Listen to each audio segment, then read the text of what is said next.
Good evening, everybody.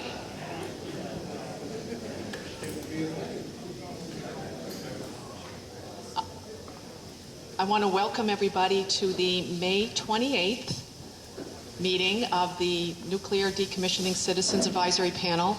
What we're going to do first is go around the room and introduce everybody. My name is Kate O'Connor, and I am a citizen appointee appointed by Governor Shumlin.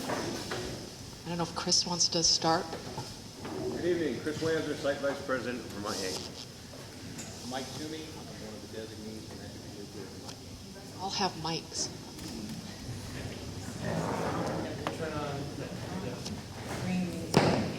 Hi, I'm Pat Moulton. I'm Secretary of the Agency of Commerce and Community Development.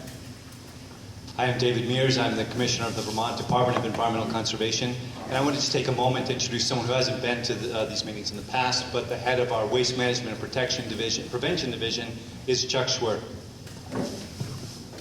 Chris Campen, Executive Director, Winter Regional Commission. There's the one. Jim Donkovich, citizen of I have Mike. I'm Mike Ebert, and I represent Guilford and Vernon, and I sit on the board appointed by Speaker Shep Smith as a member of the Natural Resources and Energy Committee. Martin Langeveld, I'm a citizen member. Chris Recchia, I'm Commissioner of the Public Service Department. Jim Mazzo, citizen appointee by Senator Campbell. Bill Irwin, Department of Health, delegate for the Agency of Human Services Secretary. Steve Skibniowski, representing the town of Vernon. David Andrews, representing the men and women of Vermont Yankee, IBEW Local 300. Derek Jordan, citizen appointee by Speaker Shep Smith. David Dean, citizen appointee, Shep Smith. Diane Becker, New Hampshire Homeland Security Emergency Management, appointed by Governor Maggie Hassan. Thank you. I want to do a brief overview of the agenda. We're going to have presentations from Entergy and from the state of Vermont about the decommissioning activities. Then we're going to go into a presentation from Entergy and the Public Service Board and the Agency of Natural Resources about the Certificate of Public Good process for the second dry cast storage pad. When we get to that part, I'm going to say this again, but I'll say it once now. There are going to be questions that people will have, whether it's from the panel or from the public, will have either for the state or for Entergy. Some of those questions will not be able to be answered because there is a process ongoing right now. So don't read anything into it if they can't answer your question. But I'll remind everybody that when we get to that section. The other thing is, I'm going to be really more militant about the time of things because I have promised everybody sitting around behind these the panelists, that we will have time for them to answer or ask questions or make comments at the end. So if I cut somebody off, I'm not being mean, but I've made this commitment, and this is going to be the meeting that we accomplish that goal. One other thing, I just want to give everybody an update. We are trying to work out the tour for the panel of Connecticut Yankee. It looks like there are 2 days that we're looking at, June 25th and June 26th. It looks like at this point it will be June 26th. If there's anybody here that hasn't let me know what day they want to come, please do. Otherwise, I'll get everybody either tomorrow or Monday, the logistics of that. The tour of Millstone is more problematic. They have a lot of things going on down there. So at this point, it doesn't look like we're going to be able to get a tour anywhere in the near future, but we're still working on that. Now I want to just quickly look at the minutes for the March meeting. There are 3 just housekeeping issues, and I'll go through them. They don't change the substance at all.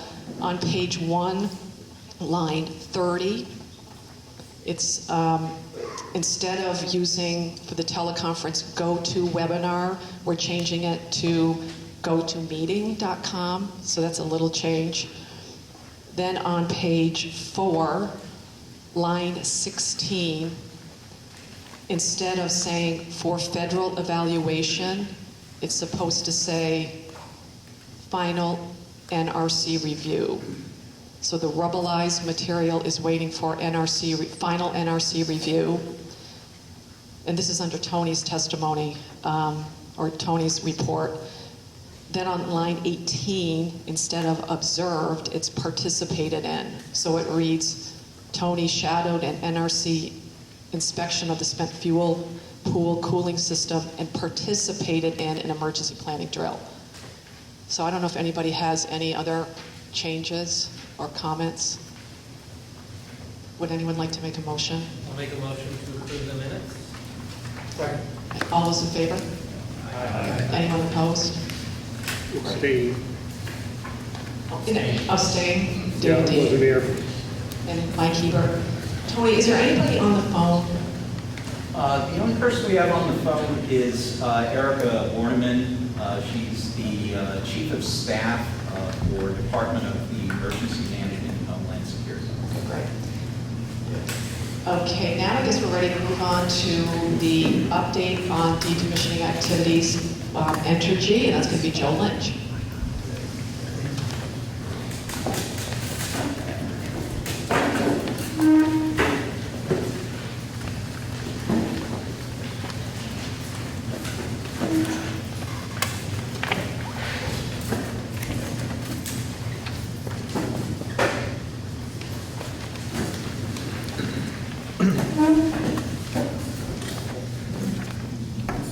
Thank you, Kate. Good evening. My name is Joe Lynch. I'm Government Affairs Manager for Entergy Vermont Yankee.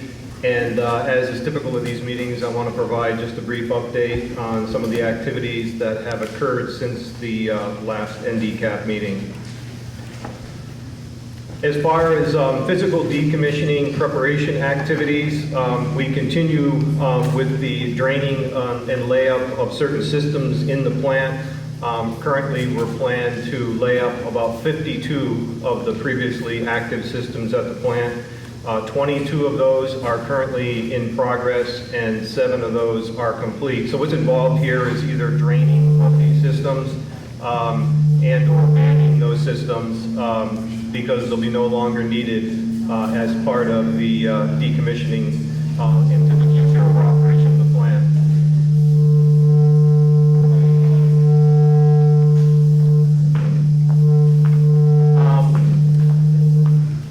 The second activities that we're working on is depowering a number of the buildings. Why don't we turn that off and you can use the headlight? It's like they're working on it. You want to kill it and use it? Thanks. Other activities that we're working on is to remove power from a number of the buildings that won't be used in the future. This is what is known in the decommissioning as either cold and dark or cool and dim. Again, this is as part of the plan for decommissioning the site. And we're also finishing up quite a few security modifications and enhancements as we go forward, as we're shrinking down the footprint a bit of the site, making sure that security is still our primary focus. We mentioned in the past the importance of security. A number of the things that we've done since the last time we met is to increase our signage and communications regarding entering the site without permission. And if you were to come to the site now, you'll see that we've increased our visibility in that particular area. As far as the work on removing select structures and buildings from the site, these were all done to improve our security plan. We have completed the 7 buildings that we had planned to do. I have included to all the members a map of the site. It was something that I had provided at the last NDCAP meeting, and it was very poor quality up on the screen. So we provided an 11 by 17 map. And it's color-coded to show the work that we've completed to date, and we've actually gone forward and kind of characterized different buildings into some things that we may be able to address in the near term. They're currently not in our plans. And there's also properties along Governor Hunt Road that eventually will be dispositioned, either sold or otherwise addressed as part of our decommissioning plan. So hopefully that provides a little bit more information about our near-term and long-term plans for the site. The next major building structure removal will be in conjunction with the installation of the second dry cast fuel storage pad. That's scheduled sometime in 2016, assuming that we receive the certificate of public good for that particular pad. One other very significant milestone that was accomplished on May 13th was the completion of our hostile action-based graded exercise. This was a multi-agency involvement. We had the U.S. NRC as well as FEMA, Mass Emergency Management in both New Hampshire and Vermont's Departments of Homeland Security and Emergency Management all participating, as well as local law enforcement, state police, FBI. The overall scenario went very, very well. There was a joint exit meeting between FEMA and the NRC on the Friday, May 15th, and overall all the objectives that were set forth for that particular exercise were met, and overall performance was deemed excellent. So a good effort for all the agencies participating in the importance of our emergency plan. Can I interrupt you for a second just to say, I need to say this some point in today's presentation, and now seems to be as good a time as any. So I think everyone performed excellently on this exercise. The irony is that this exercise, being a hostile action-based exercise, was one that we felt the NRC should reflect in their decision to allow the elimination of the EPZ zone, and they don't recognize it as part of that. I just wanted to make sure people knew that this is a fundamental disconnect, and I think a tremendous irony that the NRC doesn't think that they need to address that exercise or consideration in the context of the EPZ, but they make us go through this exercise for the hostile action. So I'm sorry to interrupt your presentation because I know that wasn't part of it, but I want to make sure everybody understood that the state is concerned about that inconsistency. Thank you, Commissioner. Some of the other activities that have been ongoing since the last meeting is we've had quite a bit of interaction with various agencies for the state. For the Agency of Natural Resources, we received requests for information and records on March 6th, essentially following up on some of the questions from the site assessment study and the removal of the 7 structures at the site. We held a face-to-face meeting with the agency back in March and discussed really what was the scope and the information that was required by the agency. We did reply with a response on March 27th, and then a short time ago received a supplemental request to clarify and provide some additional data.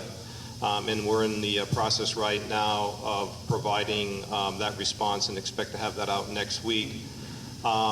A week ago, on May 18th, we did have representatives from ANR Department of Environmental Conservation Waste Management under Chuck Schweer's oversight come to the site to conduct an inspection and to continue their data review. We did a complete tour of all of the waste storage areas across the site, and at the end of that particular inspection, we're provided with a number of issues, minor in nature, having to do with labeling, waste characterization, and some of our inventory records. We entered all of those into our corrective action program, and as of this morning, I think most of them have been rectified, and look forward to providing that information to the agency, hopefully to address their concerns. The Department of Health sent a letter to our attention on April 2nd requesting some additional information about asbestos and lead control, again in response to some of the buildings that were taken down as part of our security upgrades. We did provide a response to the agency on April 22nd. I did follow up with the Deputy Commissioner, and to date we have not provided any additional information.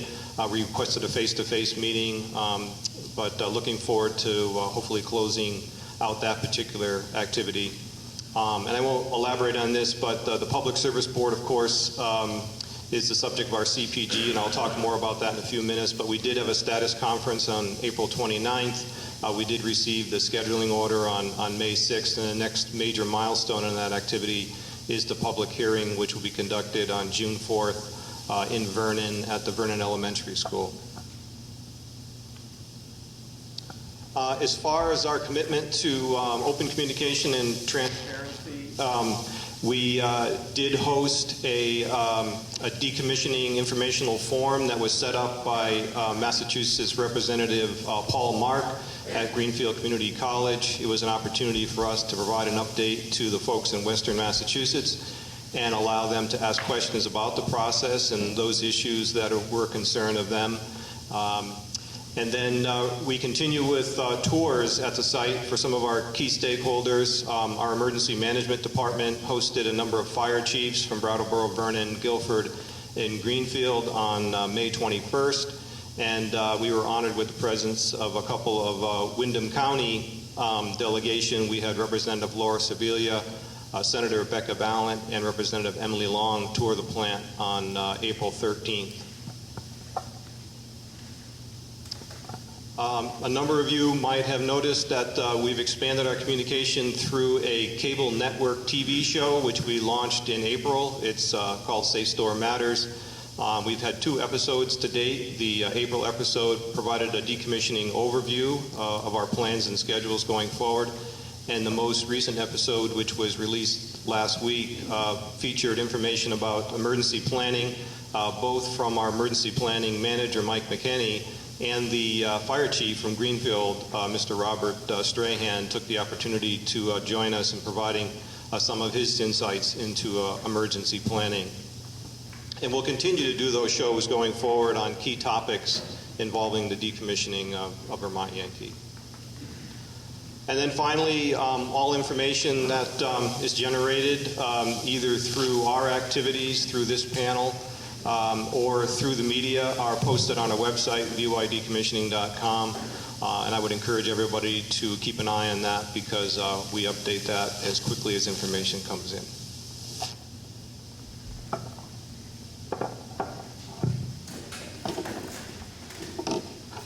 Thank you, Joe. Now we're going to have Tony Lashinsky is going to come and give the presentation on the state. And then after that, we're going to take questions. Well, actually, we're not going to take questions yet. We're going to have Tony, and then we're going to do one more presentation before we take questions.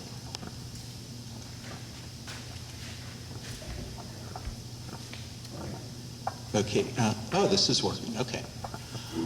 Some of what you'll see is a bit of a repeat of what Joe had just mentioned, simply because in many ways, we're discussing many of the same activities.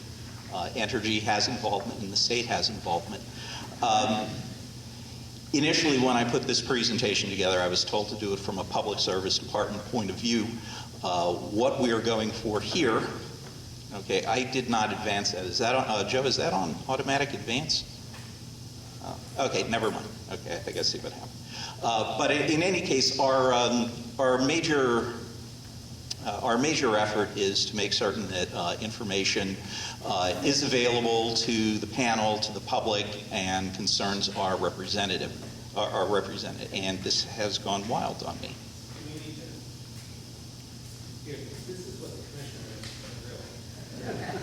Okay. Okay, I think I have it under control. Anyway, ongoing, now as Commissioner Recchia had mentioned, there are a number of ongoing appeals that the Public Service Department and the Attorney General's Office are leading the charge on. And as already mentioned, we are continuing the battle regarding the reduction of the emergency planning zone. We have raised questions regarding some of the uses of the decommissioning trust fund, and still out there is an appeal to the NRC Commission itself regarding the emergency response data system, which admittedly many of the parameters in there will have no meaning anymore.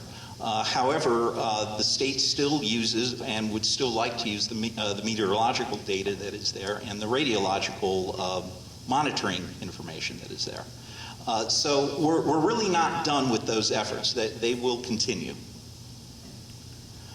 Related to those filings, though, there is a deadline on June 1 regarding the NRC's draft environmental assessment. This keeps jumping on me. Regarding the environmental assessment on the emergency planning zone reduction. So the agencies will be working together on getting a number of comments in on that. We also have a phone call that is scheduled tomorrow between several agencies and the NRC, really to discuss some questions that we raised in January regarding the Decommissioning Trust Fund. And as has been mentioned, we participated in the FEMA graded exercise. There was also a preparatory drill on April 22nd. And I am not touching this, and it keeps jumping on me. But in any case, we anticipate that a final report will be coming in from FEMA, which really deals more with the off-site response, approximately in 1 month, roughly June 29th. Okay, now. And as also has been mentioned, the Certificate of Public Good proceeding regarding the second dry cask storage pad on site has begun. The first round of discovery concluded yesterday. Namely, Entergy provided some pre-filed testimony, and a number of agencies, Public Service Department and Agency of Natural Resources, reviewed that and has developed some questions. And has been noted, the next major milestone is June 4th. There will be a public hearing in Vernon. And the next deadline after that, June 11th, is the deadline for motions to intervene into the process. And for A&R efforts, this is where I will turn this over to Commissioner Mears to talk about Agency of Natural Resources. Thanks, Tony. Just a few quick things that were already touched on. I swear, I am not touching this thing. You have a thing with technology, I've noticed. Sometimes. It's a good feature for nuclear. Automatic, movement. Just so I have to do this by memory now.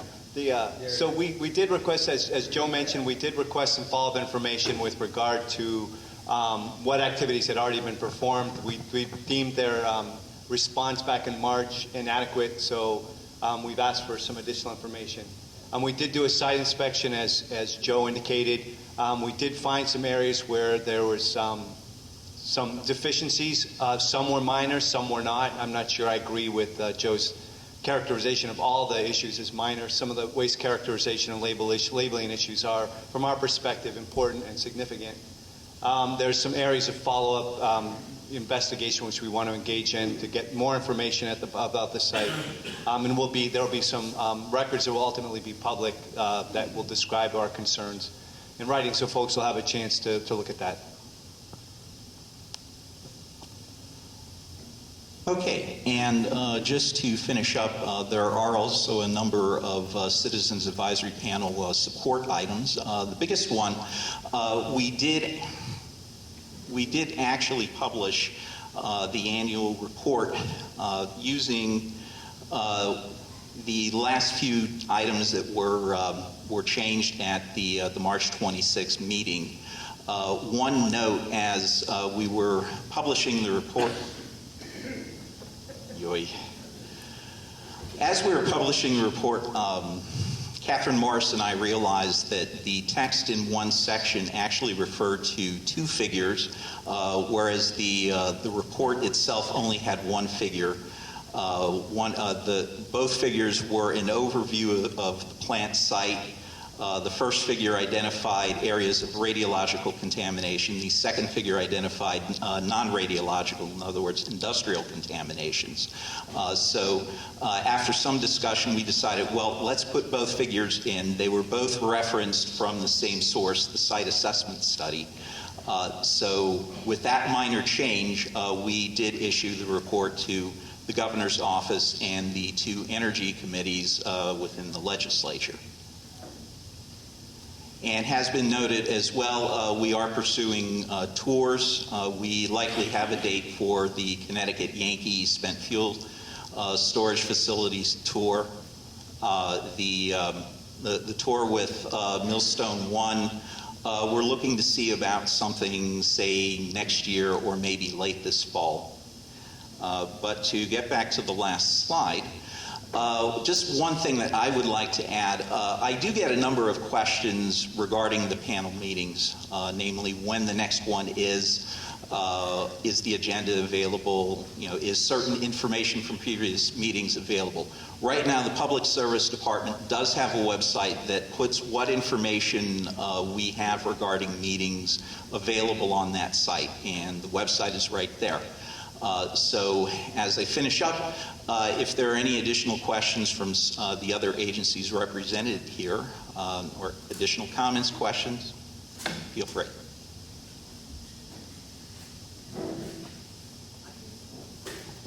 I'll just make one comment about the website. I have not forgotten about it. We are working on it, and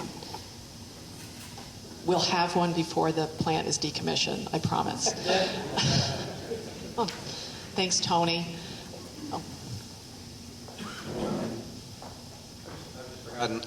Are we looking at a possible tour or meeting with Maine Yankee in the town of? That is on our list, yes. Now we're going to have our presentation on the petition for the certificate of public good, and we have, yes, Joe is coming back. I got so excited, Joe, I forgot. So we're going to have Joe give the Entergy presentation.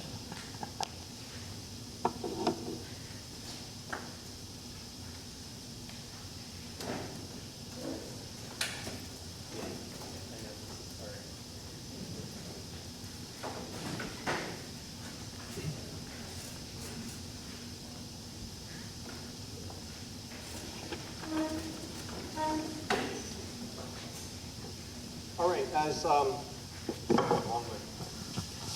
as previously discussed, we're in the process of going forward with the application for a certificate of public good to construct the second field storage pad and the installation of a new 200 kilowatt diesel generator. To give a little background on where we stand relative to our fuel storage status at the site, we currently have 13 Holtec Model 100 dry cask fuel storage safely loaded and stored on the first of the two ISPA-C pads. In order for us to complete the entire loading, we're going to need an additional 45 dry fuel storage casks, which will give us a total of 58 by the time we have all the fuel from wet to dry. The capacity of the existing and constructed pad is 36 dry cask fuel storage, so we did have to provide an application for the second pad that was submitted last June to the Public Service Board for the CPG. The new pad will have a capacity of 22 casks. It actually can store up to 25, but we always leave additional room for shuffling or moving the casks in the future if necessary. And our current plans is to transfer all of the spent fuel to dry cask storage by late 2020. Hopefully you can see on this figure we have the existing dry cask fuel storage pad located right here, and the proposed location for the second pad is right adjacent to it. It's currently the location of what we call our north warehouse. So we'll be proposing to build the second pad adjacent to the first pad due to the efficiencies and infrastructure in place adjacent to the existing pad. As far as our current spent fuel management, we have 2996 spent fuel assemblies stored in the spent fuel right now, spent fuel pool, and those will be moved to dry cask storage. Again, the 13 that are stored on the pad contain 884. So a total of 3,880 spent fuel assemblies will be the final total once we've moved everything from wet to dry storage. I will note that if you read some of the other documents, you'll find a discrepancy sometimes. You'll note that we have 2995 stored in the spent fuel pool and a total of 3879. We do include one canister, which includes some fuel debris material, not an actual spent fuel assembly. So I just wanted to make sure that in case you see that in different publications, understand the difference. As far as our construction and project schedule, we have requested to the Public Service Board an early May 2016 approval for the construction of the second pad. That will allow us to start field construction on or about June 15th in 2016. We have a little over a year's worth of work to take down the warehouse, do certain underground commodity removals, and then ultimately pour the second pad by October of 2017. And then we plan on having that second pad fully operational and in service by November 15th. And all of those dates support making sure that we can have the complete transfer of spent fuel into the dry cask by the late 2020 timeframe. Some of the pad design considerations that I wanted to bring forth, as I mentioned earlier, the total capacity of the pad is 25 casks. It's a 5x5 array. That'll result in a pad about 76 feet wide by 93 feet long. And again, our plan is to store 22 on that pad. It's located 30 feet west and adjacent to the existing pad. That location was selected because of enhancements to our security plan and access using the existing infrastructure. And what I mean by that is we have a heavy haul road that was put in place to provide access to the existing pad. We would nearly have to extend that slightly to access the second pad. That helps the design configuration very much and make sure everything stays within the protected area of the plant. A couple of things that are required to install the pad. As mentioned earlier, we have to remove the existing north warehouse, and there currently is a 175 kilowatt diesel generator located in that site. And then, as I mentioned earlier, there's some underground utilities that will have to be moved in order for us to excavate for the new pad.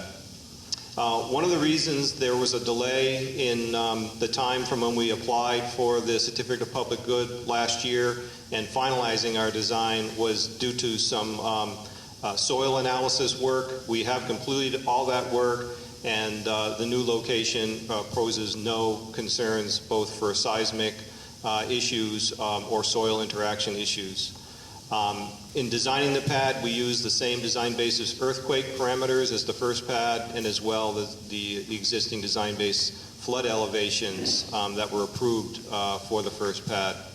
And of course, the design will meet all NRC licensing requirements going forward.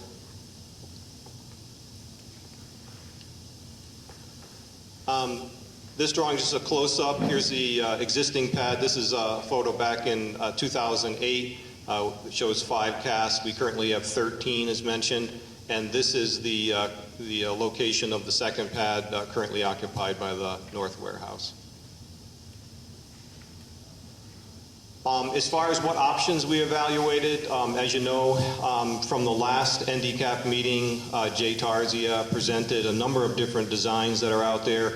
We did consider those in arriving at our final design. We did look at the underground storage system offered by Holtec. It was determined that that could not be constructed within our existing protected area due to the amount of space that it takes up, and that any time we would have to move the pad outside the protected area, we would be looking at very extensive security implications because we'd essentially have to expand our security boundaries, and that would be quite complicated.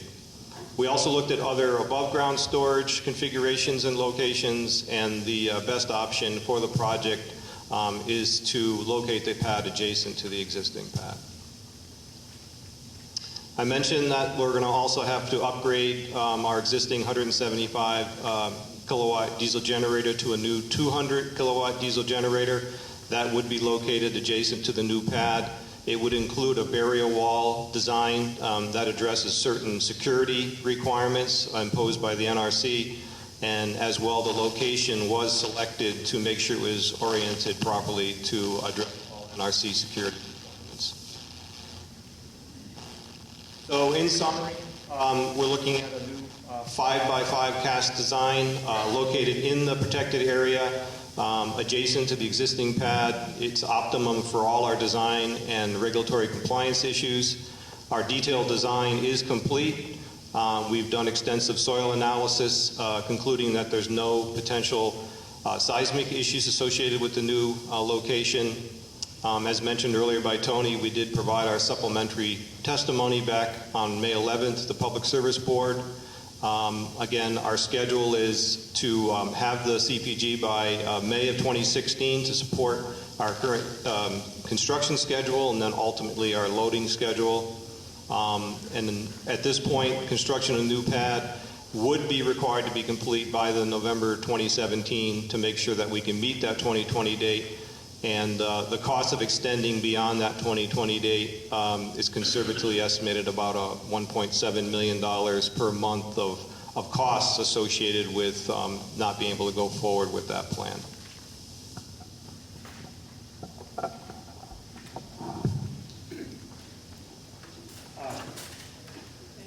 Thank you, Joe. Before I take questions, I want to remind everybody that because their certificate of public good process is underway, there will be questions, or maybe questions, that both the state and Entergy will not be able to answer. So we'll start with questions. David. What are the $1.7 million per month costs? My mind tells me it's to keep the spent fuel pool operating, et cetera, but are there other costs? There's costs associated with keeping the spent fuel pool operating, and there's also costs associated with security and keeping additional staff in place. Essentially, our staff beyond the midpoint of next year is going to be there to move the fuel from wet to dry. And if we have to keep our engineering staff and operational staff, for operating the spent fuel pool, all contribute to the $1.7 million. Thank you.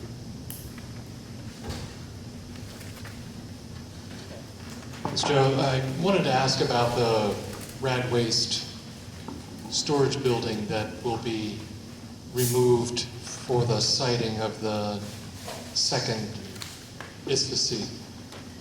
What's the planned disposition of those materials? You're speaking about the North Warehouse? Correct. Right, so the North Warehouse is currently an RCA, radiologically controlled area. We would relocate anything that's stored in that building to a proper storage location, meeting the same requirements. And then once we've done that, we would do a characterization on that building, and then it would be dismantled. It would have to be removed in its entirety because we do have to do, quite extensive subsurface excavation before building the pad. So we'll have a complete plan on how to remove that building. Would it be, I'm sure whose that is, but anyway, I would like to get copies of the assessment of the materials and the grounds there at the time of the excavation. We typically get those kinds of samples. I'd like to make that request now. I can put that in writing and I'll send it to Mr. Wamser. I think it might be more appropriate, Bill, to do that via the CPG process. I mean, that's going to be the thing that drives us, I believe. So, anyway, I understand your request. Yeah. And we actually have a regulation that requires that when we ask for samples that we are allowed to obtain those. So we'll use that rather than the CPG process. Joe, you said you used the same criteria for flood evaluation that you used for the first pad. What was that? What was the flood level or 500-year flood? I believe it's the 1,000-year flood elevation is the number that is used. So we have that design criteria as part of the original plant design, and that was transferred and used as part of the dry cast fuel storage pad design. How did they determine a 1,000-year flood? I think it's readily available from, kind of the meteorological data that's provided for this particular area and the Connecticut River. I'd have to get back to you on, where that type of information is available, but it's very typical when you design these sites, you look back at that kind of information to not only construct the site, but any buildings in the future. Maybe I could offer, NOAA does provide that information for 100-year, 500-year, 1,000-year, and I'm talking NOAA, the agency, not the guy who runs the boat.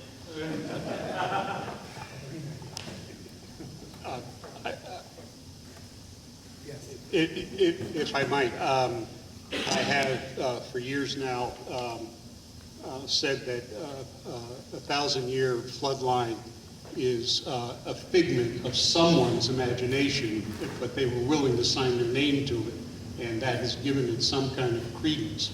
We don't know what a 1,000-year flood looks like. I'd just like to go back to one point, Dr. Irwin. We are less concerned about providing you with the data than I am making sure that we have an appropriate process to capture the request, because it'll be several years in the future before we have the data to provide to you.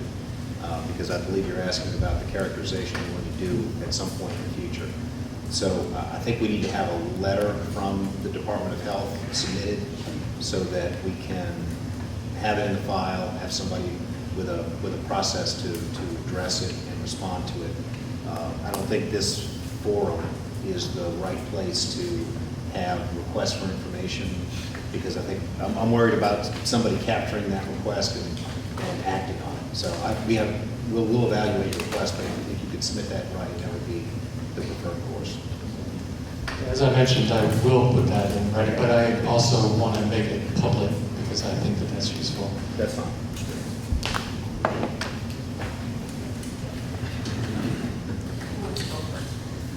Joe, when was the first pad put into operation? I believe it was 2008. Yeah, it was the first campaign, was 2008, right, Bill? I think around 2006, 2007 start time. Okay, thanks. Joe, you mentioned a barrier wall. Is that something that related to that generator, or is this a barrier wall that relates to the pad or the pads? The barrier wall I described in the presentation was specific to the 200 kW diesel generator. In essence, it's a barrier to protect the diesel from any sort of external threat. So within the security regulations imposed by the NRC, if you have a system such as a diesel generator that is located in an area that you need to protect, you have to construct a barrier wall, and it has to meet certain analysis. So that was specific to the diesel. Currently, the existing pad does have a two-sided wall around it, not a barrier. It's more of a screen, and the new pad design does not have that. So this is specific right now to just a 200 kW diesel. Thank you, Kate.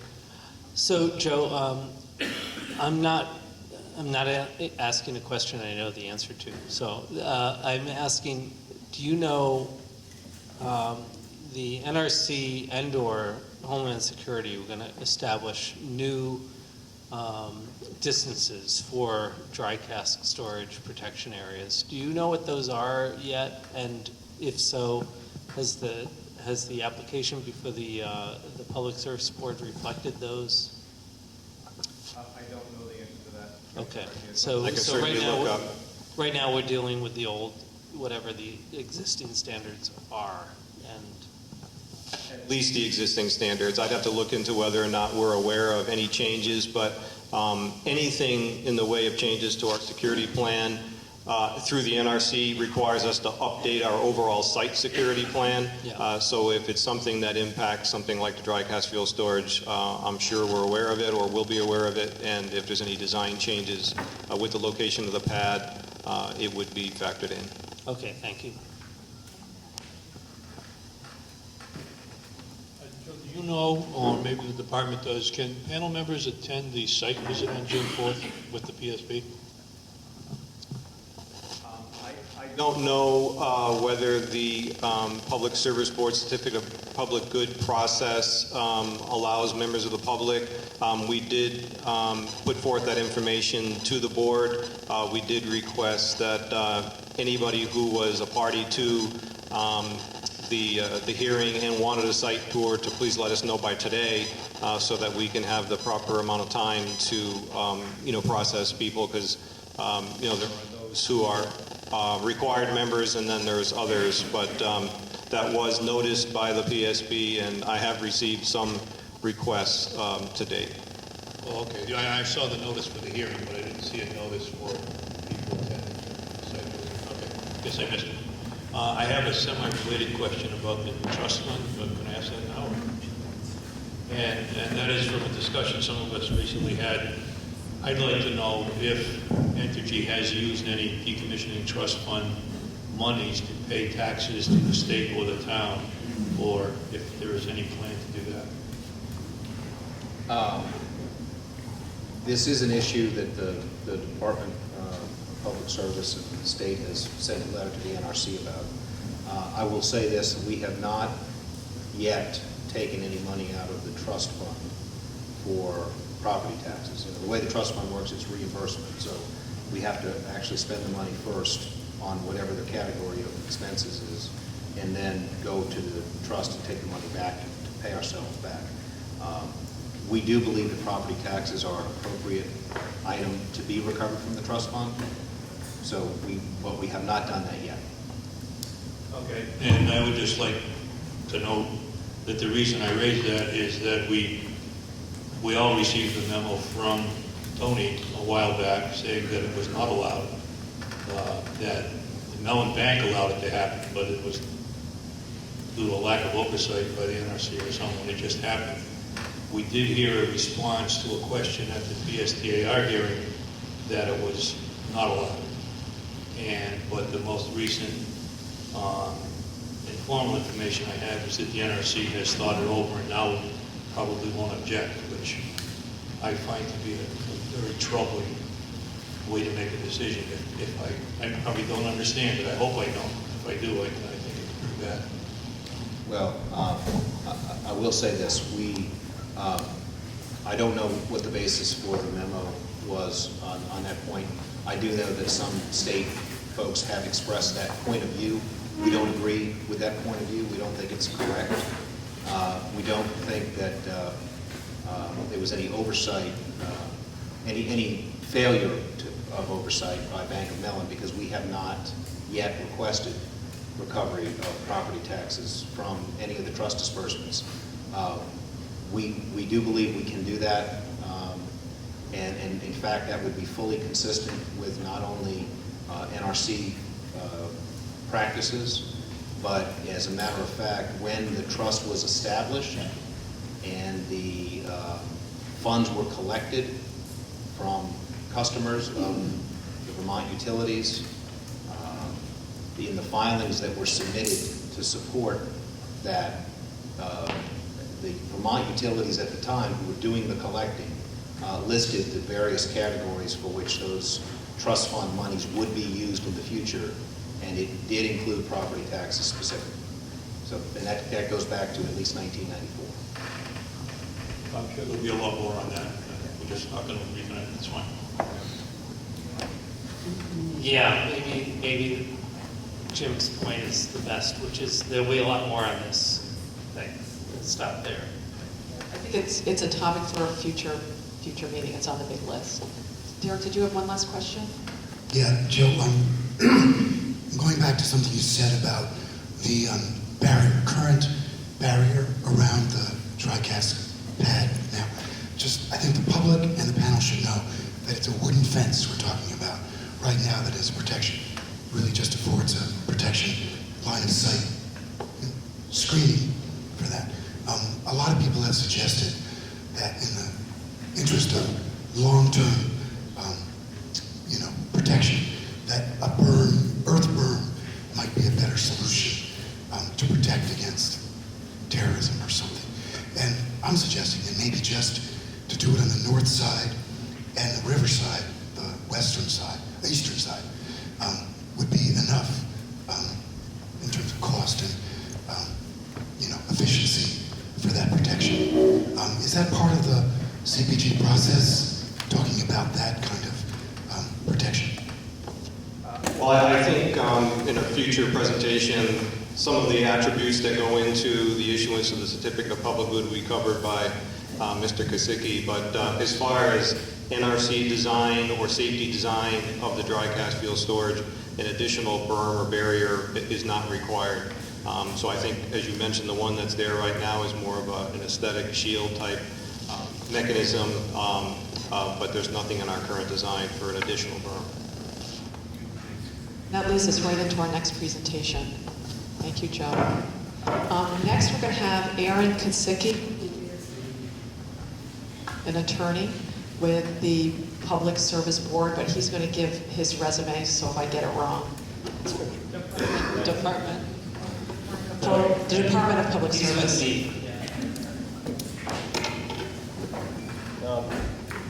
I'm not going to use the microphone. I'll just try to speak. No, but you got to use I have to use the microphone. I apologize. Sorry. I'll try to use the microphone. Good afternoon, everybody. My name is Aaron Kisicki. I'm a staff attorney with the Public Service Department.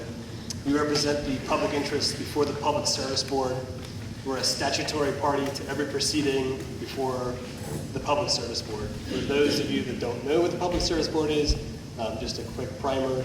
It's a 3-person panel that's been charged with the authority by the legislature to regulate all utility matters in the state, generally. One of their primary functions at this time is to act as a sort of a siting panel, and with respect to this application that's before the Public Service Board right now, that's going to be their function here, which is to review an application for the proper siting of the second ISFC, which is being proposed by Entergy. And I think a lot of the background in terms of, yes, Chris. I just underscore one thing real quick. I've seen Public Service Department make this presentation before and get hammered for things the Public Service Board does. Public Service Board is, so he's presenting what their process, but it is a separate entity from the Public Service Department. So I just want to underscore, I mean, I know you kind of just said that, but I just want to underscore again that you're explaining their process, but they are apart from you. You don't control their process. That is correct. They have their own staff. That's correct. Yes. Thank you, Chris. And I'm going to underscore your underscore, which is to say, my department is essentially the public advocate that represents the public interest before the board. Think of us as the prosecuting attorney in a court, where the court is the Public Service Board. That's the best way to think of it. We're the department, they're the board. Sorry for the confusion. No, it's quite clear. So to underscore all of the underscoring that's been going on thus far, I think it's a clear distinction that needs to be made. The Public Service Department, along with other state agencies, including the Agency of Natural Resources and other parties that successfully petition the board to become a party in a proceeding, act as parties that present arguments to the Public Service Board. The Public Service Board, in its quasi-judicial capacity, will review those arguments and those positions when making determinations as to whether or not to issue a permit, in this case, a certificate of public good that allows Entergy to conduct the activities that it plans to do, in this case, to construct a second ISFC at the site. Because this is an ISFC, a spent fuel storage facility, there are 2 fairly unique statutes that are at play. The first one is the general siting statute that the Public Service Board typically uses when citing projects, which is Title 30, Section 248. And this is a statute that I think many people in the room have heard of. It's a statute that, that's not. Just trying to help out. Thanks.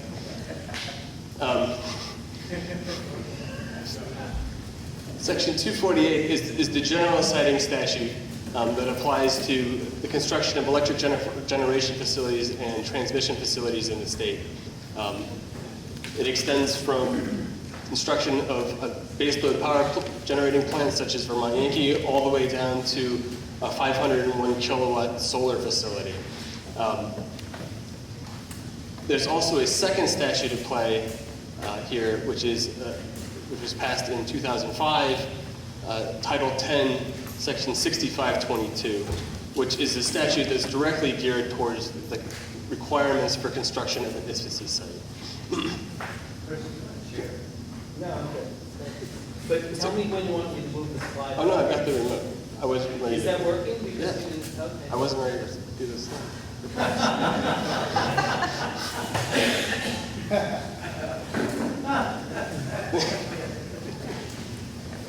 I'm good here.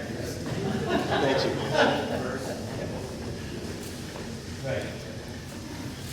So with that said, there are two statutes at play. One is Section 248, which is what you see on the screen right now. There's a really good handout at the table right now. I think everybody took it, but it's a very good overview in terms of the Section 248 process, CPG process. It's a contested process generally where the petitioner submits an application, submits a petition. It's reviewed by the parties, including the Public Service Department, the Public Service Department, A&R, and other interveners. There are at least 8 criteria, sometimes more, depending on the type of facility. The board has to review in relationship to the petition and make positive findings that the activities proposed by the petitioner meet and therefore substantiate, fall within the public good. In this instance, it's fairly unique because we're dealing with a facility that is not generating electricity, does not plan to generate electricity moving forward in the future. So many of the traditional 248 criteria are no longer on the table. What is left, however, is a number of criteria that are left that the PSB has to make findings with regard to. First and foremost, we look at whether or not the construction of this ISPC is consistent with the orderly development of the region, whether or not there's an economic benefit to the state and its residents, the effect on the environment, which Commissioner Mears will speak a bit on in the next presentation, potential impact on public health and safety, and aesthetics. Entergy has submitted their petition again in late June of last year. They supplemented it in May. Contained in that petition, in that supplemental testimony, lays out all of the ways that their activities will meet these criteria. The second statute that's at play, which is fairly unique here, is 10 PSA 6522. The board, under that statute, the board has to make a number of affirmative findings. Not only must Entergy receive a 248 CPG for the ISFC under that statute, they also have to make findings that A, there's adequate financial assurance for spent fuel management, at least through the decommissioning process. Secondly, that Entergy has made a commitment and continues to commit to move the spent fuel to a federally certified long-term storage facility. At this point, that facility doesn't exist yet. And lastly, whether or not there's a fuel management plan that Entergy has put into place. That fuel management plan. What's that? Thank you. Lastly, the question is whether or not there's the fuel management plan that's in place. Entergy has submitted a fuel management plan as part of this petition, and the parties are reviewing that right now. Now that the petition is in place, we're now moving into the discovery phase where the parties, again, are allowed to submit questions to Entergy. Entergy will respond to those questions. The parties will then develop their own testimony, submit it to the Public Service Board. There will then be another round of discovery between the parties. Entergy will file some supplemental testimony, a rebuttal testimony. The other parties will then file rebuttal testimonies, and then we will move to a technical hearing, at which point all of the witnesses that sponsor testimony will be subject to cross-examination, both by the parties and by the Public Service Board. After that, there will be briefing on the matter. where the parties will outline their positions to the board. It will review all of those positions relative to these two statutes, and it will make a determination as to whether or not the proposed project satisfies the public good. And that's a very simplified version of this. The Section 248 statute in particular is drafted to provide flexibility for the board to approach these projects from a number of different angles, and allows them to develop a robust record so that it can best make determinations with respect to the criteria that's placed before them. The only other point that I want to highlight is that there are a number of ways that public participation can feed into this process and has value in this process. First and foremost, under 248, there's a public hearing that will be held. In this case, as I said before, it's June 4th. If you can't attend the public hearing, public comments can always be submitted to the Public Service Board at any time during the pendency of the proceeding, as well as to the Public Service Department. In both of those instances, those comments, written or oral, given to the board, are not used as part of the evidentiary record. However, they do inform the board and the other statutory parties in general how to position themselves with respect to the petition and help sort of craft areas of inquiry moving forward through the process. Another way that the public can participate is they can move for party status as an intervener. In this instance, there's been two parties that have moved for intervention, Wyndham Regional Commission and New England Coalition. Any member of the public can move for party status. There is a board rule in place that outlines the procedure that one has to go through to become a party. If one becomes a party, they're able to file testimony, lodge discovery requests, and become a full-fledged party of the proceeding. The other way to be informed is that an individual can request that the board make them an interested party. What that allows them to do is they just receive they're recipients of all the filings that are filed in the docket proceeding from the board. It's just a way to keep abreast of developments in the process. So, any questions?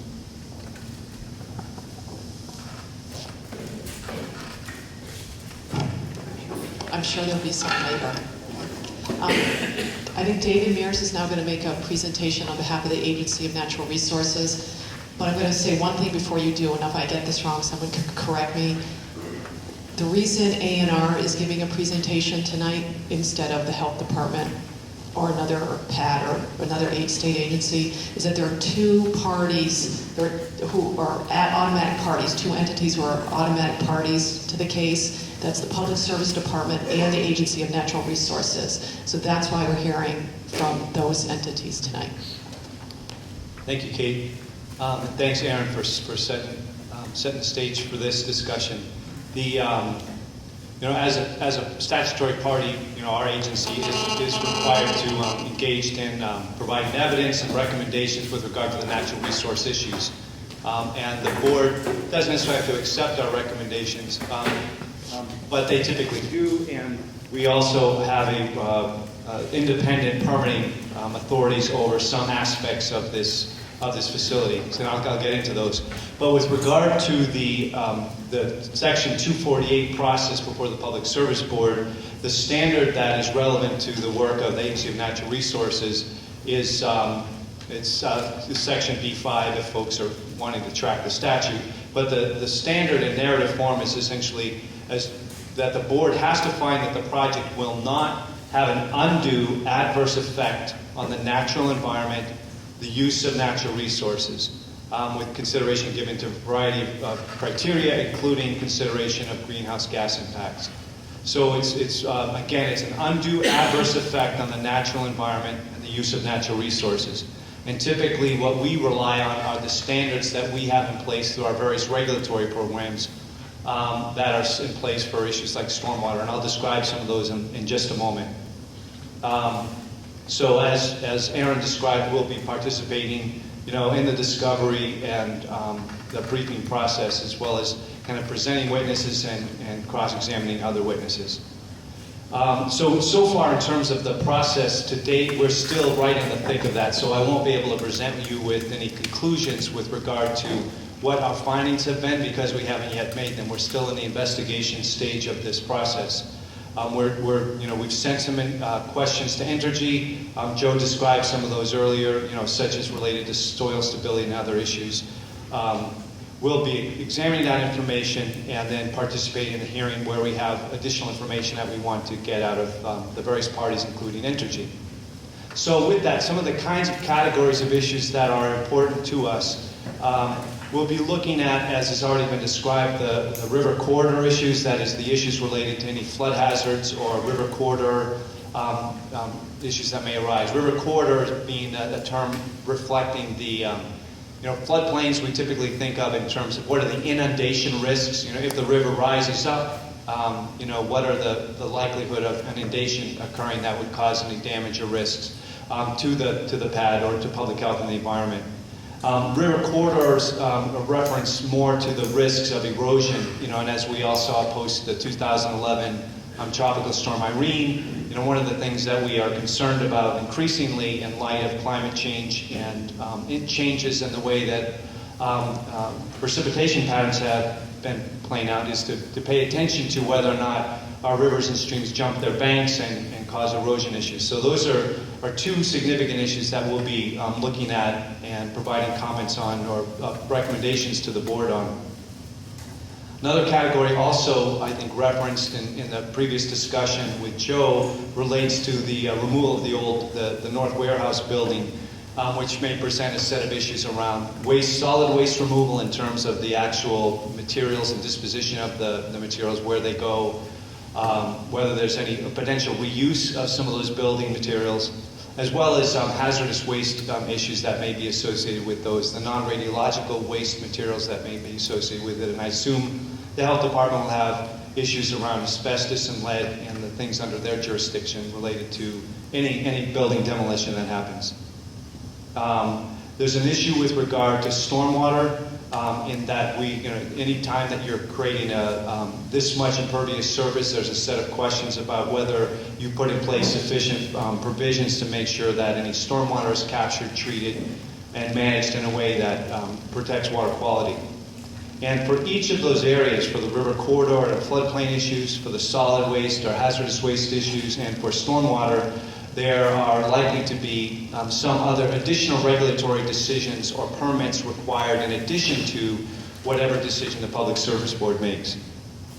One issue for which we do not issue a permit, but is a consideration and something that we will present information and evidence to the board on, relates to the seismic issues. Looking at the soil stability, risks of liquefaction, impacts on groundwater, and so the state geologists will be reviewing information submitted by Entergy and reaching conclusions and recommendations on that.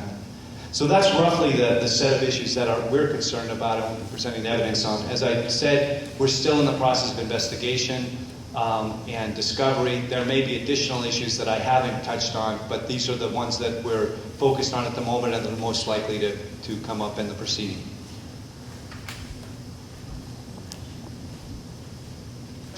David, take questions from the panel, but I'm going to say it one more time that because we are in a process, there will be questions or maybe questions that the state or Entergy cannot answer. So I don't know if anybody in the panel has any questions.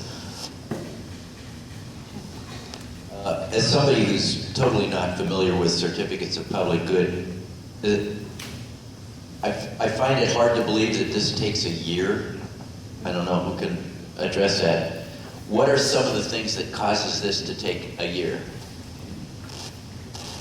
As somebody who's very familiar with the CPG process, I am also surprised that it takes a year, but unfortunately it does. There's a lot of due process to which all of the parties, in seriousness, all the parties are entitled to due process. They're entitled to submit discovery.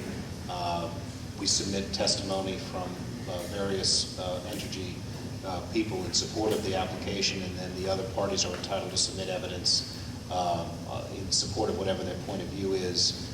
And then we have briefing and we have hearings, and I would say it's very typical for the process to take that long, which is one of the reasons we made the commitment to file the application and get the process started well in advance of the date by which we need to have the pad in place in order to maintain the 2020 timeframe. But delays in the process of the CPG, delays in obtaining the CPG could very well affect the schedule for moving the spent fuel, which would just delay the movement out of the pool into the dry cask.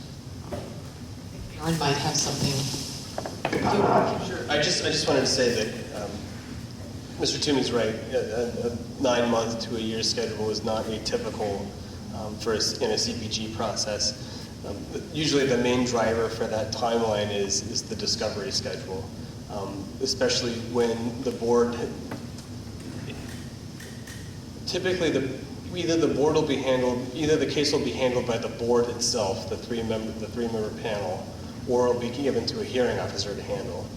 Typically, if the board is hearing the case, it tends to be a case that they're going to look, there's a lot of moving parts to it, or they have reason to really look into it deeply. This is a case where the board is handling it, and typically in those instances, the schedules are built so that the parties are given sufficient opportunity to really dive into the issues during the discovery process, so that they can present a complete presentation to the board once we get to the hearing phase, and so that the board has a really well-rounded record placed in front of it when it gets to the point where they have to really review all of this. I would just note that this, we're not talking about permitting a strip mall or a small solar array. We're talking about spent nuclear fuel. So I'm for one appreciative of the fact that we'll have a deliberative, thoughtful process to consider this, and I think that the public deserves no less.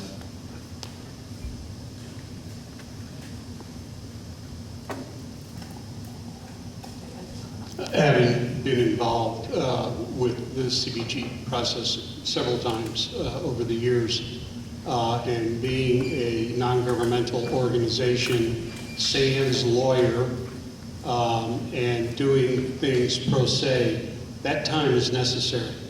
And in this case, you've already got the New England Coalition, who is in exactly that situation, who's filed for party status. And in terms of the voices of the organized public, whether it's a river organization or a nuclear organization or whatever, that time is necessary in order for, I see Chris smiling, even for Wyndham Regional. They relied on a volunteer for at least one of their deepest involvements, and they relied on their executive director, who had a few other things to do, for the previous involvement. So it should take some time.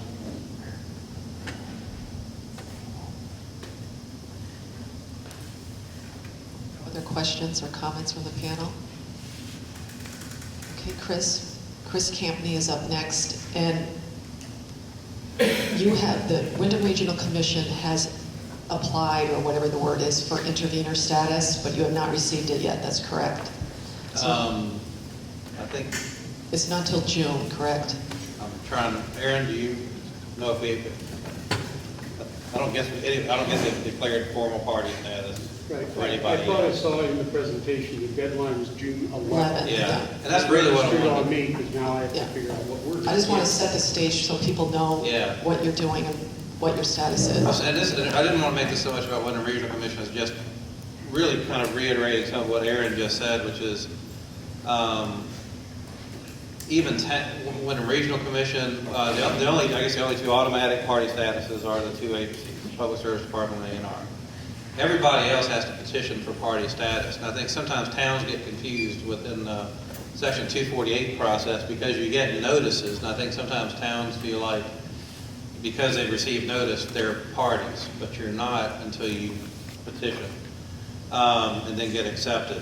So I just want to note that. And indeed, another thing that Aaron said I think is really important for folks to realize is that you absolutely can provide written comment. The general public can. You can attend the hearings and provide comment. But again, just to reiterate, the decisions are really made on the record. They really consider what's entered into the public, what's entered into the technical hearing process, and whatever information is submitted during that process under oath.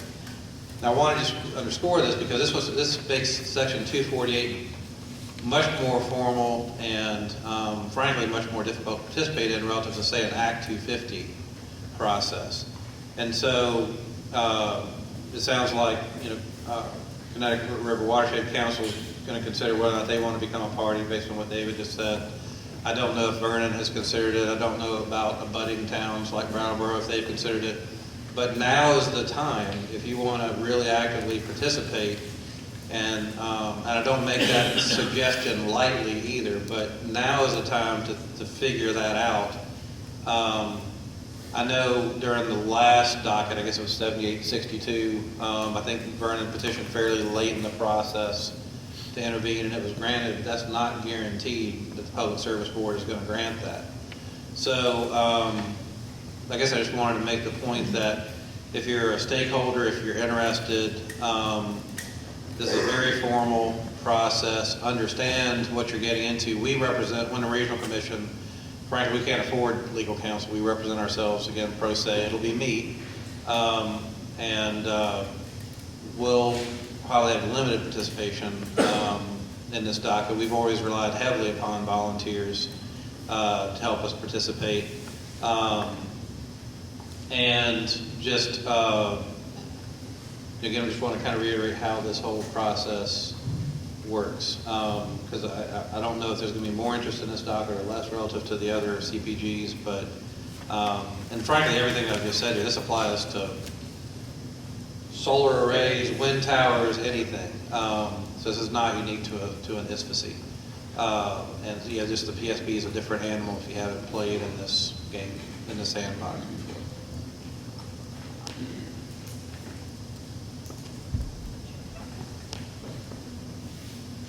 Thanks. I just want to add a couple of notes based on my participation with the PSB in the past. One is that if a town or an organization is considering applying for intervenor status, a lot of people think, and it frankly sounds like, you must be opposing the project, or else why would you do that? I can remember being asked more than once, well, don't tell me you're not opposing the project, you apply for intervenor status. That's not the case at all. That's what it's called. You might do it because you support the project. You might do it because you just want to make sure it comes out okay. And you'll be asked, if you do, exactly what issues you want to relate to. Okay? It's not across the board. And the other thing is on comments to the Public Service Board, that's not an exercise of futility. I've sat in hearings and seen a member of the Public Service Board pull out a letter that they got from a college student in Maine one time, I recall, who had some specific questions that he thought made sense, and he read them into the record and asked for an answer from the person on the witness stand. So I don't know if that was random, if they actually read them all, they're busy, but I was impressed that it happened, so just wanted to pass that on.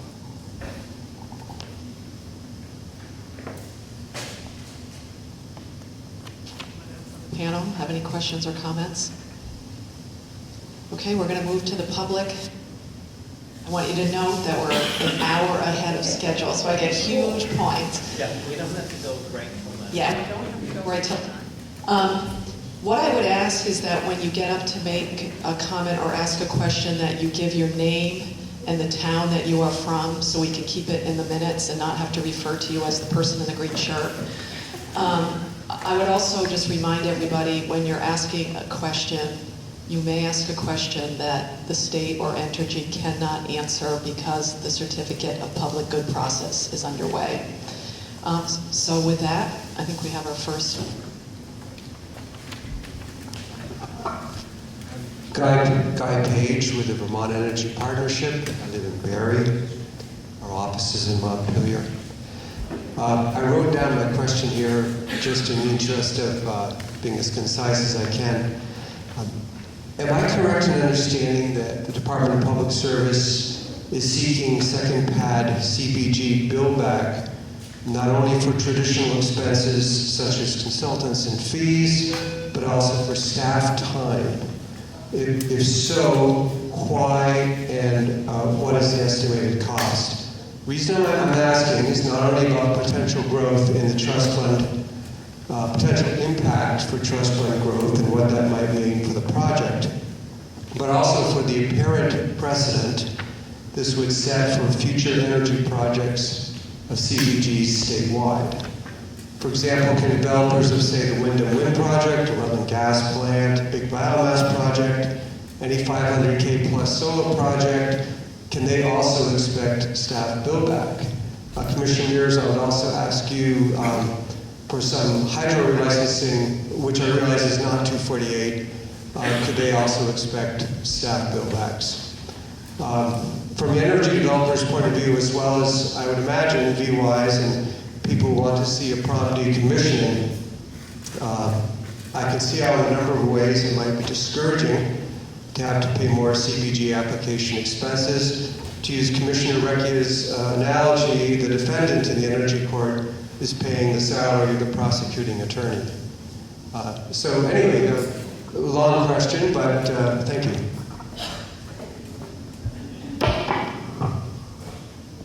Yeah, thank you. Hey, thanks, Guy. Okay, so I'm going to preface this by saying we have the ability to do what you described. We have the ability to charge for our staff time. We have not done that in the past, and we will not do that in this instance either. We do bill back for consultants that we may need, but our own staff time we cover through the gross receipts tax and the already established budget that we have, so we don't do that. But I don't want to imply that we would never do that, because we might. But right now, under these circumstances and with this project, we are not doing that, and we haven't done it on any project that I can remember. But it is an option for us to do. Yeah. Does that help? By statute? By statute, right, by statute. And I'm not sure this is the right forum to spend time talking about hydro relicensing, but we do have authority in DEC to use build back where necessary to cover our costs. And typically, energy developers have worked with us and have found it in their interest, given that if we don't have the expertise to process their application or we don't have the resources to do it timely, it just means delays in the process. So that is an authority that we may use in the future in hydro relicensing processes or in permitting related to Entergy. And, it's dawning on me that maybe we're a little too inside baseball here. I want to explain what build back is for people if they don't understand that. Is that, so an applicant, we all get salaries through various funding sources, some general funds, some special funds. I mentioned the gross receipts tax that funds my department. But when a specific application comes in, sometimes applicants have to pay an application fee, and sometimes they're subjected to potential bill back of services if we need additional expertise or capability that we don't have in-house. We have the ability to hire that and charge the applicant for it, and that's what we're talking about, just to be clear for people. Okay. From the legislative perspective, one of the things that we are constantly reminded of is the length of time it takes for a permit to move through the process. And if you happen to get stacked up behind a mega project where the agency, whether it's A&R or department, doesn't have the expertise, they're scrambling around trying to fill, everything slows down, everything comes to a grinding halt. We don't want that to happen. There have been various suggestions that when there are large projects or there are certain types of projects that they go to the head of the line. Well, what if I was second in line with my permit application and you just jumped over me and my application is time sensitive? So there are sort of broader public access questions and sort of fairness questions that are involved with this conversation, and we have it regularly in the legislature. Just to follow up on that, this was actually, and this is not about BY, just going to a more general issue. David's exactly right. And in the Energy Siting Commission discussion that was had a few years ago, this was really prompted a lot by the wind development. Towns, regional commissions do not have build-back authority. And depending on where there's that saying, where you stand on an issue depends on where you sit. And depending on whether or not your town has to hire legal counsel to represent the town in a 248 process, whether you support or oppose a development, you may or may not wish that you did have build-back authority, because those bills can go into the hundreds of thousands of dollars pretty quickly.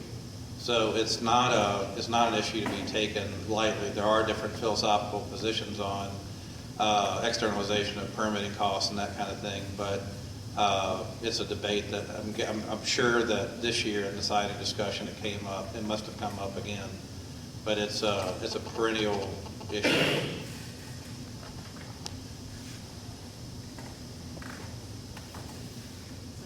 In the public have a question or comment?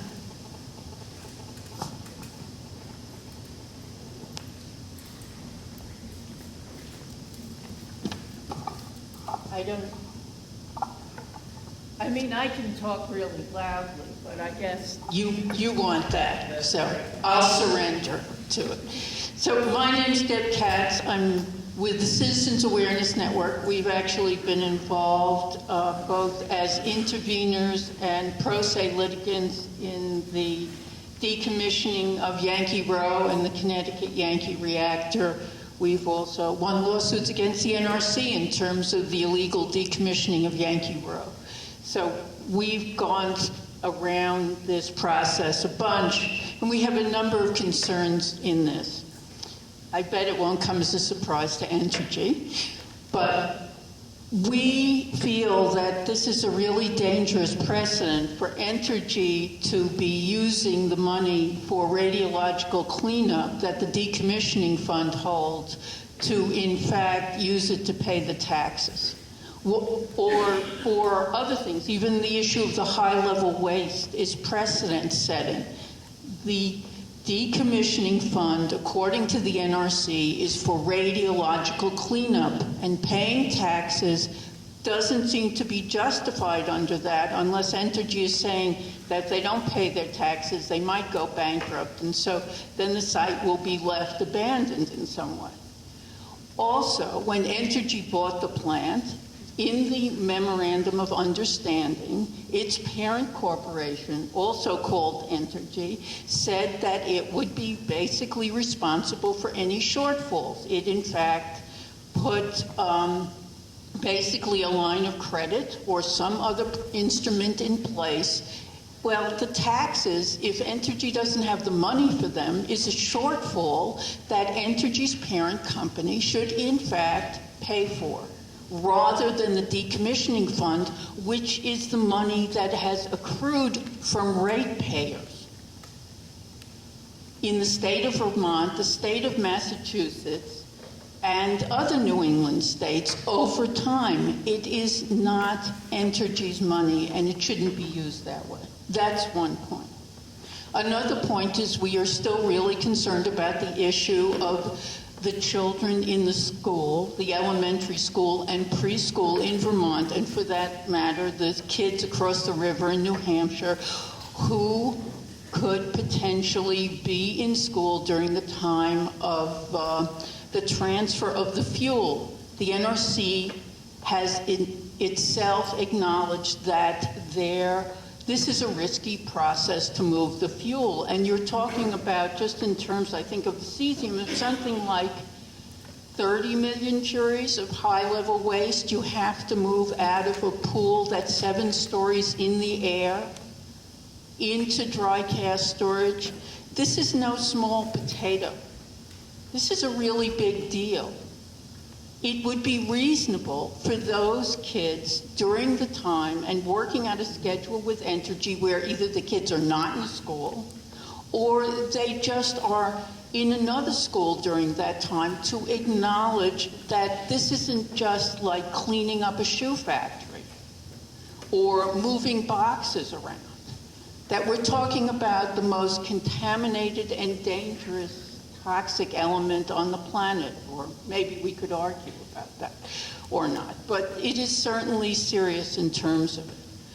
We also want to raise the issue that in terms of the setting up of the dry cast storage, that what is now being used as some kind of prevention, I guess, is a charming wooden fence. Ken originally, in the hearing on this, suggested that they paint cows on it to make it more appealing. But at this point, in terms of protecting not just the waste from acts of malice, but also the potential to cut down on what's called the shine that the casts give off, we believe it would be helpful for around the whole pads, for a berm to be set up of soil, which is relatively inexpensive, but has the potential to protect the fuel more, and also cut down on the radiation that's given off by the casks. So with that, thank you.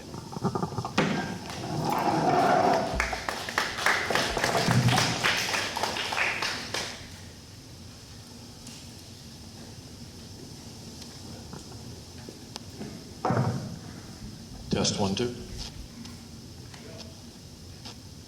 My name is Dan Jeffries. I'm a resident of Brattleboro, currently unemployed. This is the first of one of these meetings that I've attended, and pleased with the organization and the execution of the meeting. I'm here to speak briefly, just make a comment. I want to take this opportunity to make a comment relative to sort of the dry cask fuel storage and its relationship to the EPZ proposals as they go forward. So I got a couple comments I want to make. I have no concerns related to the current configuration of the spent fuel at Vermont Yankee at this time, either in the pool or on the pad. Typically, I read about 3 challenges to the security of that spent fuel, and they are typically earthquake, seismic events, and it's my observation that the nuclear reactors in Japan that were subjected to the earthquake that Fukushima was, those who were not subjected to the tsunami sustained the earthquake without damage, those spent fuel pools. So I think there's some testing of the integrity of those pools that's been substantiated. Flooding is another one. We talked about the potential 1,000-year flood business. Vermont Yankee was analyzed for Ball Mountain Dam failure plus Townsend Dam failure plus meteorological conditions that were worst case, and under the analysis, the site was secure. I don't share the concerns about flooding relative to the dry cask storage going forward on these pads. Number 3 is the terrorist activity. I consider Vermont Yankee a low-value target in the realm of terrorist activity. If you consider what it takes to carry out that kind of activity, the planning and execution, I don't think the Vermont Yankee's location would warrant that kind of a target. I think it's reasonable that we not be a soft target so that we're just simply a target of opportunity. But again, I have no concerns about terrorist activity directed at the spent fuel storage at Vermont Yankee. And just as a reminder, the spent fuel typically has spent 5 years in that reactor in a 860,000 horsepower environment, and it's typically been in there for 5 years. This is some pretty high integrity metal and configuration that we're eventually putting in these heavy duty dry casks. So in summary, I just want to point out, as a resident of Brattleboro, I have no concerns about the configuration of dry cask fuel storage at Vermont Yankee now or as proposed, and I have no concerns about reducing the EPZ requirements as proposed going forward. Thank you. Thank you. Is anyone else from the public want to make a comment or ask a question? Leslie.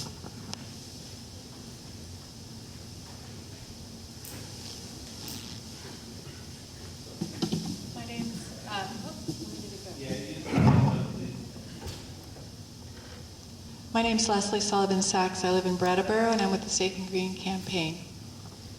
I could make a lot of responses to Mr. Jeffries, a lot of his information about what happened at Fukushima with dry cask storage and fuel pools is incorrect.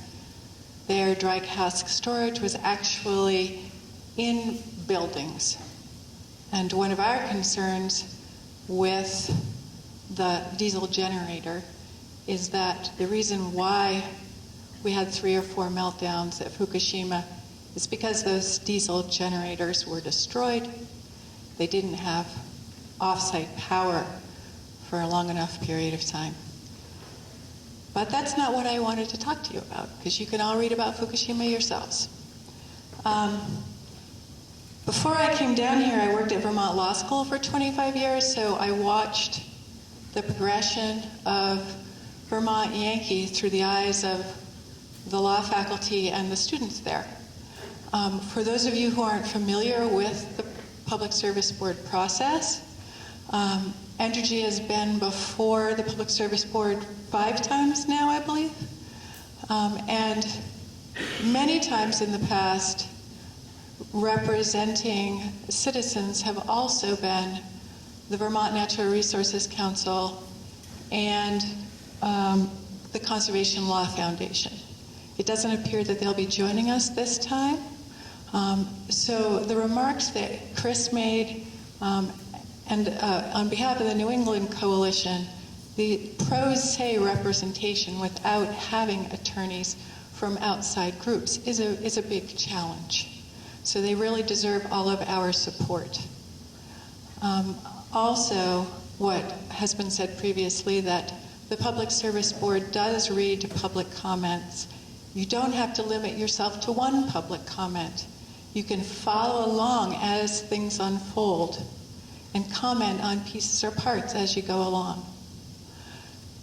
It would be very helpful when the Public Service Board on their website decides that this is a major proceeding.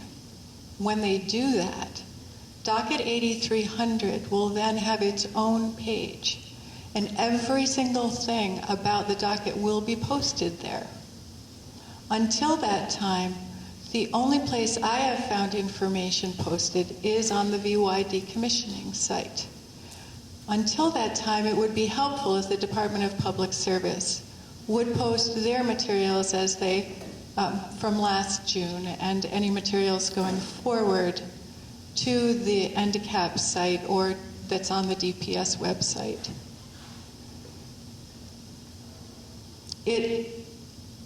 I am not a lawyer, I'm not an engineer, but you can wade through the material, you can download it, you can make your own name for it, which I find very useful, and refer to it later. And what I do for the Safe and Green campaign is go through those materials, through the testimony, and try to capture summaries in plain English of what all the different testimony is, which I spent the afternoon doing. So you can do it in an afternoon. The other thing I wanted to say to folks who are not familiar with the process is that this is not a thumbs up, thumbs down process. The PSB doesn't just say, yep, you got your CPG, or no, we're not giving it to you. What they do most often with the Entergy filings is they may grant the certificate of public good with conditions. And those conditions can be creative. One of the most important values that the Public Service Board places is on the economic benefit to the state. So, for example, when Entergy applied for its first dry cask storage pad, they were kind of struggling to come up with an economic benefit to the state. And a condition was set that Entergy contribute to the Clean Energy Fund, which was then created to support renewable energy development in Vermont. So it sounds like a really dry adversarial process, and at the same time, creative ideas can come out of it. I really hope that this Citizens Advisory Panel becomes active participants in this process. As you probably have figured out by now, the state and its citizens don't have much opportunity to be heard on the federal level. This really is the state and the citizens' opportunity to be heard on this permitting level. This is kind of it. I would also strongly encourage the Citizens Advisory Panel to use the power granted to you in your charter to actually come up with recommendations. You could recommend as a panel, perhaps with a minority opinion, to the Public Service Board, speaking in one voice. The legislature will be in session again. They will be following it. You could make recommendations to the legislature. Please become active participants in this process. It's pretty much what we've got. Thank you.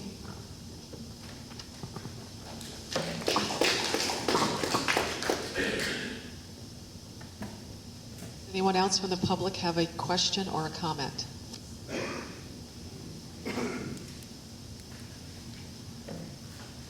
Hi, I'm Susan Lance. I'm from the town of Northampton, Massachusetts.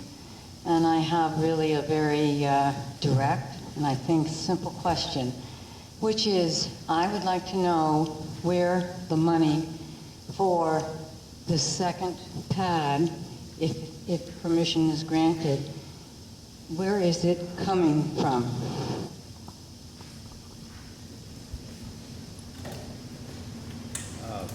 This is Mike Toomey with Entergy. We have, I think we discussed this at one of the earlier meetings, maybe more than one of the earlier meetings. Ultimately, the responsibility for the cost of the pads lies with the federal government because they signed a contract with all of the nuclear operators more than 20 years ago that they would take the fuel, and they have breached that agreement. So then, how do you get between here and there? We have agreed that we're going to establish a line of credit.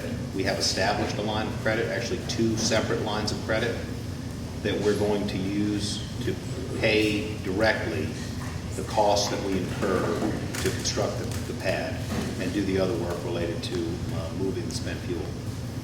And then we will sue the federal government because it breached its agreement for reimbursement of those costs.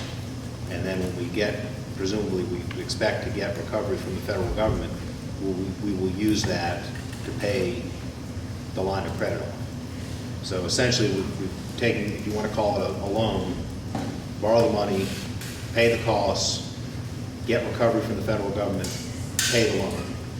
And so at the end of this process, we'll be indifferent as to the way it worked. But most importantly, we will not have taken any money out of the trust fund during that period of time, which is what we otherwise would do. And by setting up this line of credit, we preserve the principal in the trust so that the earnings on the trust will be greater during that period of time, and that's a benefit to the trust. Well, you guessed the reason why I asked the question, because I'm very concerned about that trust fund. And I would say that your answer, unfortunately to me as a public citizen, feels like a lot of doublespeak, and the money coming from the federal government is coming out of my pocket. So I guess maybe there's some basics that I don't understand. Entergy bought this nuclear power plant, and with it the responsibilities and the to take care of it and to dismantle it in a safe fashion, and all the costs associated with that. Now, I don't know anything about, and maybe some people on this decommissioning group should look into this 20-year-old guarantee that the government would create these or pay for these pads. I mean, who paid for the first pad? It seems to me that anything associated this directly with taking care of a nuclear power plant, those costs should be borne by the owner of that power plant. So I hope this is not put to rest with this answer and that there'll be some more delving into this. There's already been much speculation of monies that have come out of the decommissioning fund and questioning around that. And I certainly think that this is a topic that this Citizens Advisory Panel should look into very closely. If I may follow up on that point, the original deal with respect to all of the nuclear power plants, back when they were built, which is long before Entergy came along in Vermont, the original deal with the federal government, which is with you and me and all of us, was that the federal government would take the spent nuclear fuel. So when we, Entergy, bought the plant, we bought the plant with that deal already in place, that the federal government would take the spent nuclear fuel. So all we're asking the federal government to do, which is you and I and everybody, is honor the deal that they struck. And so we're in the same position as every other nuclear operator in the United States with respect to that. And one of your questions was who paid for the last pad? The answer is we paid for it originally, and I believe we've already gotten recovery. We sued the federal government for those costs, and an impartial federal judge found that the federal government had breached its contract, had failed to do what it promised to do, and gave us a judgment for the amount that we spent on building the pad. And I agree with you. I think you may not want to say you agree with me, but I agree with you on the point that this issue really needs to be resolved. This is as simple as the federal government promising to do something and then refusing to do it. And all we're trying to do is have them honor their commitment. So maybe I can just add. And let me one last point to be corrected is that you and I and Entergy and customers have been paying the federal government through a fee on electric bills for years, hundreds of millions of dollars, that has yet to yield a safe repository for spent nuclear fuel. So I would encourage everybody to contact that congressman and ask for the federal government to honor its agreement to move the spent nuclear fuel off of not only Vermont Yankee site, but all of the sites in the United States. Thank you for further clarification. I think it's something still that needs to be further addressed. And I did hear you say that if the government hadn't, where the money would have come from, it would have been the decommissioning fund. So anyway, I just think that has to really be looked into. And I'd also like to charge this decommissioning advisory panel to perhaps suggest in your year-end report to the legislature that it is time that the NRC developed regulations for decommissioned plants. It is very hard to sit here and listen to everybody weaseling out on one side or the other because, there are no rules developed by the NRC. And then the other side comes up and says, the same thing. This is nonsense. I mean, this is the most dangerous, volatile thing that we have on this planet Earth. And to go around and saying there are no regulations in regards to decommissioning plants is really insulting. So thank you. I wanted to follow up on a couple of points here. One is that just to note that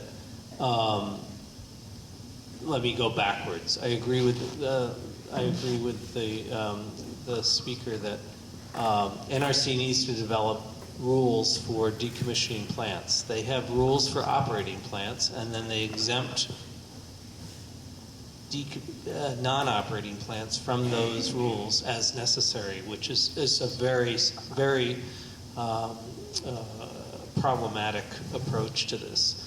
But going back to spent fuel, I want to just give credit where credit is due, that Entergy has established this line of credit, which actually does enable us to do the first round of spent fuel management and not have that that's $143 to $145 million come from the Decommissioning Trust Fund, which, if you think of your savings account at home, if you don't have to take it out of there, then that savings account can continue to grow. And that's one of the key things we're trying to get to, and I appreciate that and want to acknowledge that. That said, I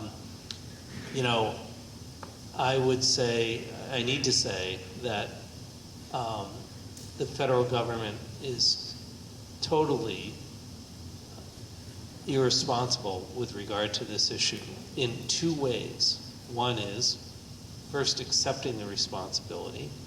This is a free market system. We're going to have energy that is competitive. You do not establish a system where you subsidize. Somebody can essentially create a problem for 40 years, and then the federal government's going to take responsibility for solving that for 10,000 or 1,000 or however, depending on what level of control you want to get to. But millennia, I think, is fair to say. So they shouldn't have done that, but they did. And two, once they did, they have failed to come up with a solution to accommodate it. So the current system we have is that the nuclear facility pays out the costs and then seeks reimbursement from the Department of Energy, which unfortunately also requires that they sue the Department of Energy in order to do that, because there's no agreement to do that. So I want to acknowledge Entergy's role in this. They're doing the right thing. They are doing what is supposed to happen. That said, I have told anybody who will listen that this is the stupidest structure I've ever seen in terms of public management of a private issue. We should not have assumed thousands of years of liability for 40 years worth of energy development. It is inexcusable, and it shouldn't have happened. But I'm not your senator, so I'll stop.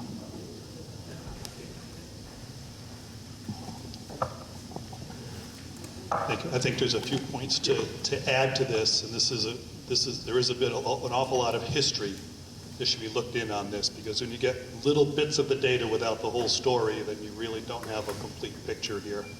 So back, the reference was made to 20 years ago. If you look prior to that, there was used fuel reprocessing in this country, and I believe it was during Jimmy Carter's presidency that deal was struck, that spent fuel processing was no longer allowed in the United States, and in exchange, the United States government took responsibility for the fuel. As Mr. Toomey pointed out, there has been, for many years, there was a tax on all your electricity generation, and there's tens of billions of dollars that our federal government is holding on to, specifically for the purpose of creating a permanent repository. The NRC cannot create the rulemaking without appropriations from Congress, and Congress has failed to appropriate that money. So from where I sit, the problem is squarely within the political circles within Washington. I don't see this as a technical problem. This is a political problem. I think everybody, if you rise up to the 10,000-foot level, will all agree, no matter where you're coming from, this is a problem that has to be fixed. It's a problem in Washington, and you need to contact your elected representatives and let them know your feelings. I'm Frances Crowe from Northampton, Massachusetts, and I am here to speak about the radioactive isotopes that are coming every day out of the Vermont Yankee spent fuel rods. And I'm hoping that you will be able to get access to the Wyndham County health statistics of the number of deaths from increase since the plant has been there, and even since it's been closed, the number of cancers and health defects that occur from the fallout that comes from the radioactive isotopes, as long as those spent fuel rods are not deep underground. And I know that data is available with the Wyndham County Health Department, but they don't give them out to people readily. And I think this committee should have access to that data. Thank you.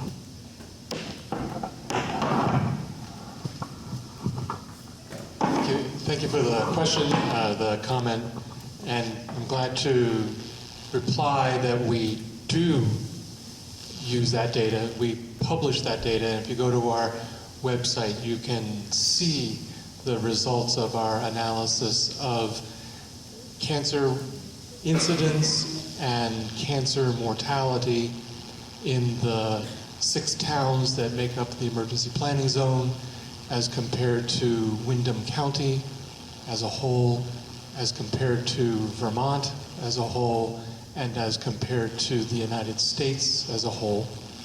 We haven't been collecting cancer data for the whole life of the plant. We have been collecting it for a couple of decades now.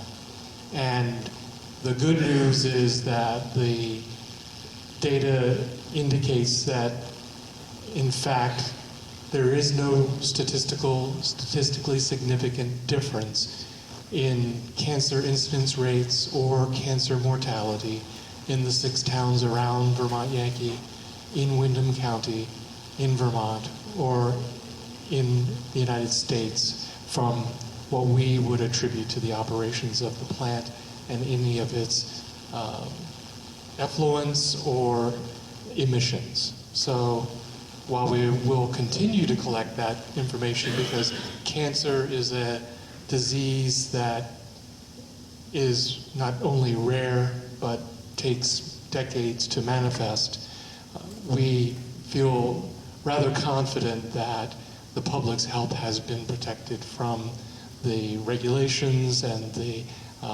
safe operations of the plant according to those regulations. Clarify one thing. It's the Department of Public Health's website, correct? If someone's looking for that. It's the Department of Health. It's a central office which represents all of the district offices, including the district office here in Brattleboro.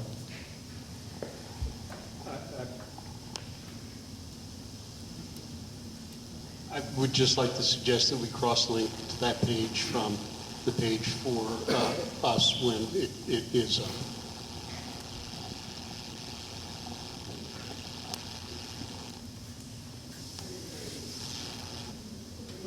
We're going to put the link on for the Vermont Department of Health's link on our website so people can easily get the data. My name is Betsy Williams. I'm from Westminster, West Vermont, and I guess first I have to just say out loud that I found it more than a little ironic to have someone from Entergy talking about people making good on deals. I don't know if anyone else found that a little bit amusing. I guess in terms of the decommissioning, I don't share the earlier gentleman's ease and comfort that there's not much of any risk. I think that there's a lot of risk. I think that I also share, I really hope that this body is going to really step up and hold accountable this process of decommissioning all along the way, step by step. It concerns me greatly that the pads are just sitting without, I agree with Ms. Katz's presentation earlier about having a berm at the very least around the casks. Even better, I would prefer a system whereby there is more ongoing 24/7 monitoring of all the casks at all times, not whatever it was, I think one of the meetings I went to where I saw the presentation from the NRC was, once a month, and it was one cask or something like that. I think that's unacceptable. It's not enough. I'd like the casks to be of the highest possible technical standard in terms of the security of them. The ones that I've understood they're using in Europe are of a much more,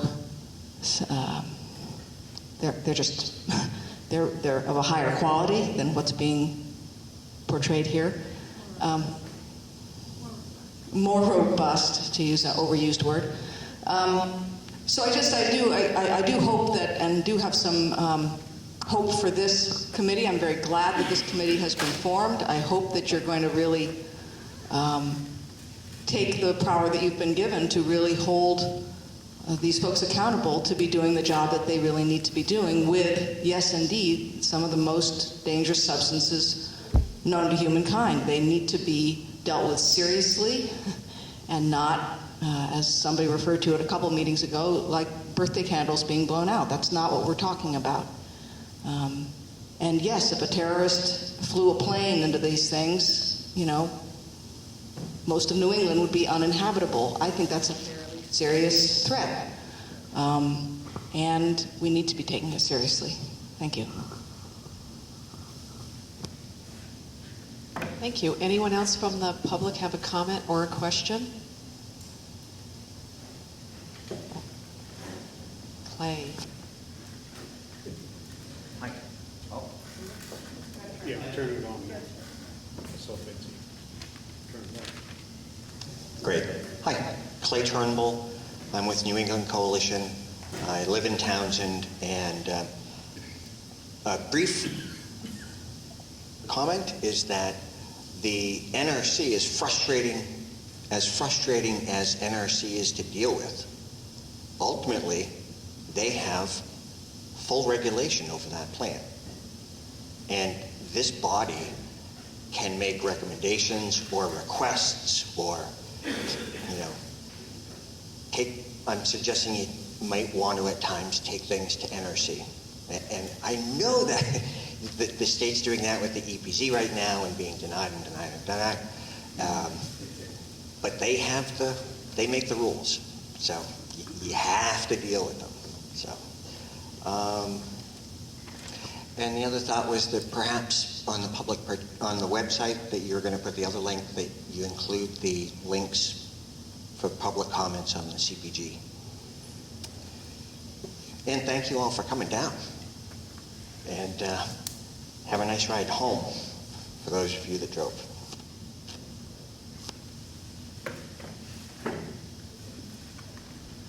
I was debating whether to share this or not, but I will. So I was in Washington, D.C. last week. Before going down, I wrote to one of the people coordinating the current decommissioning policy that the Nuclear Regulatory Commission is developing, asking if I could meet, not to advocate for one position or another, but to simply advocate for host communities being involved substantively in that policy process. I know that Senator Sanders has a decommissioning bill in the Senate, what really talks about state involvement. And I've met with them. I suggested it really needs to also include local governments, local and regional governments, because they may have a different perspective than than states. But I don't think that's mine. Let's see.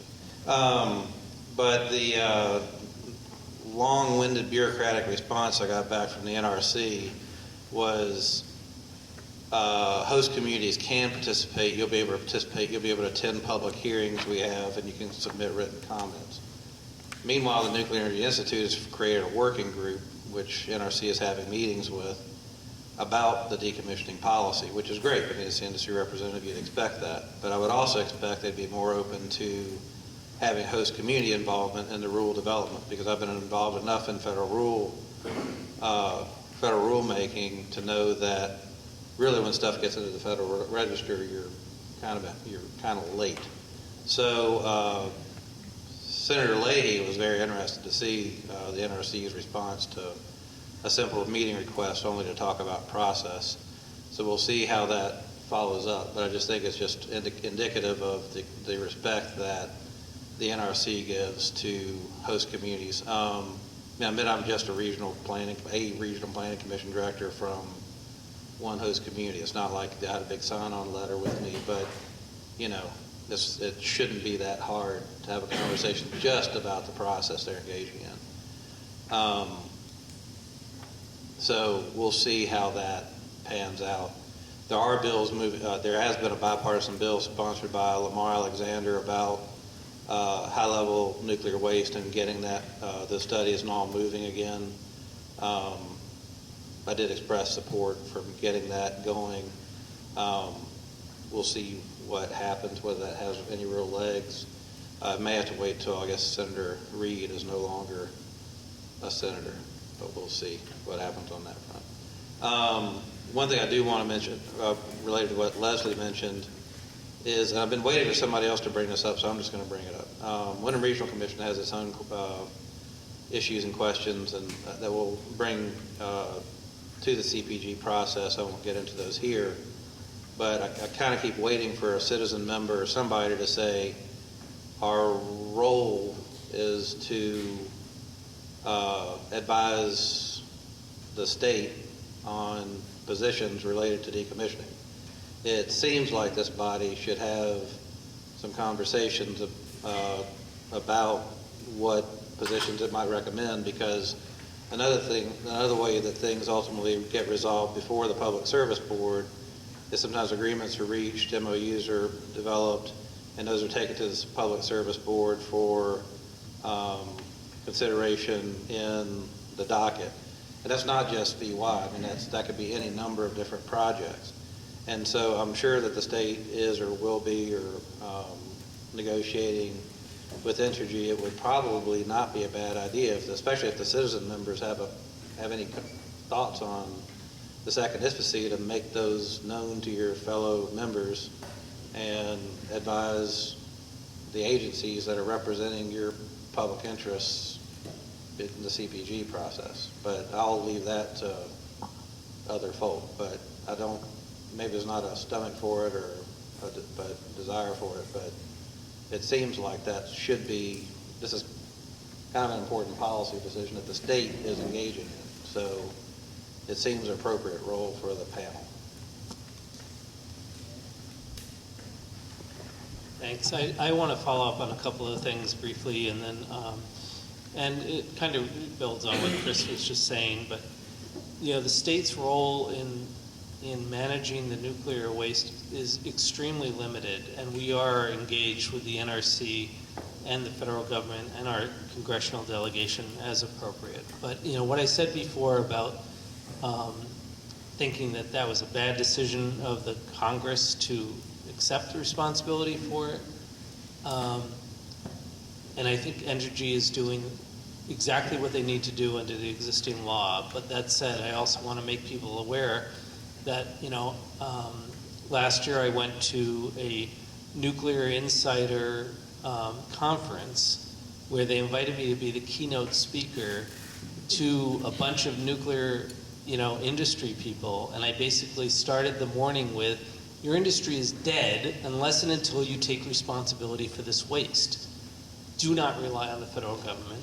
Do not just pass it off. You have to deal with it. And damn, they invited me back again this year. I don't understand it, because really, it was the most depressing keynote speech I think I've ever given to an organization. But the reality is, this is crazy. This industry, in my mind, and this is just me speaking, this industry needs to step up and figure out a solution to the nuclear waste problem. And if they can't do that and incorporate it into the cost of doing business and still have it be economical, then there is no business there. It's like me saying, you know what, Mom and Dad, I'm going to take the car and I'm going to just use the accelerator. No need to teach me how to use the brake. You know, I just don't get it, and I don't get how we got to where we are. But we are where we are, and I want to give credit to Entergy for stepping up and making the best of a bad situation that I consider a bad situation. They probably consider it to be a fine situation, but to just deal with it. Our goal, my goal as Commissioner of Public Service in Vermont, is to get this plant cleaned up as soon as possible, as safely as possible, and to the benefit of Vermonters. And that means getting this fuel out of the state into a safe place.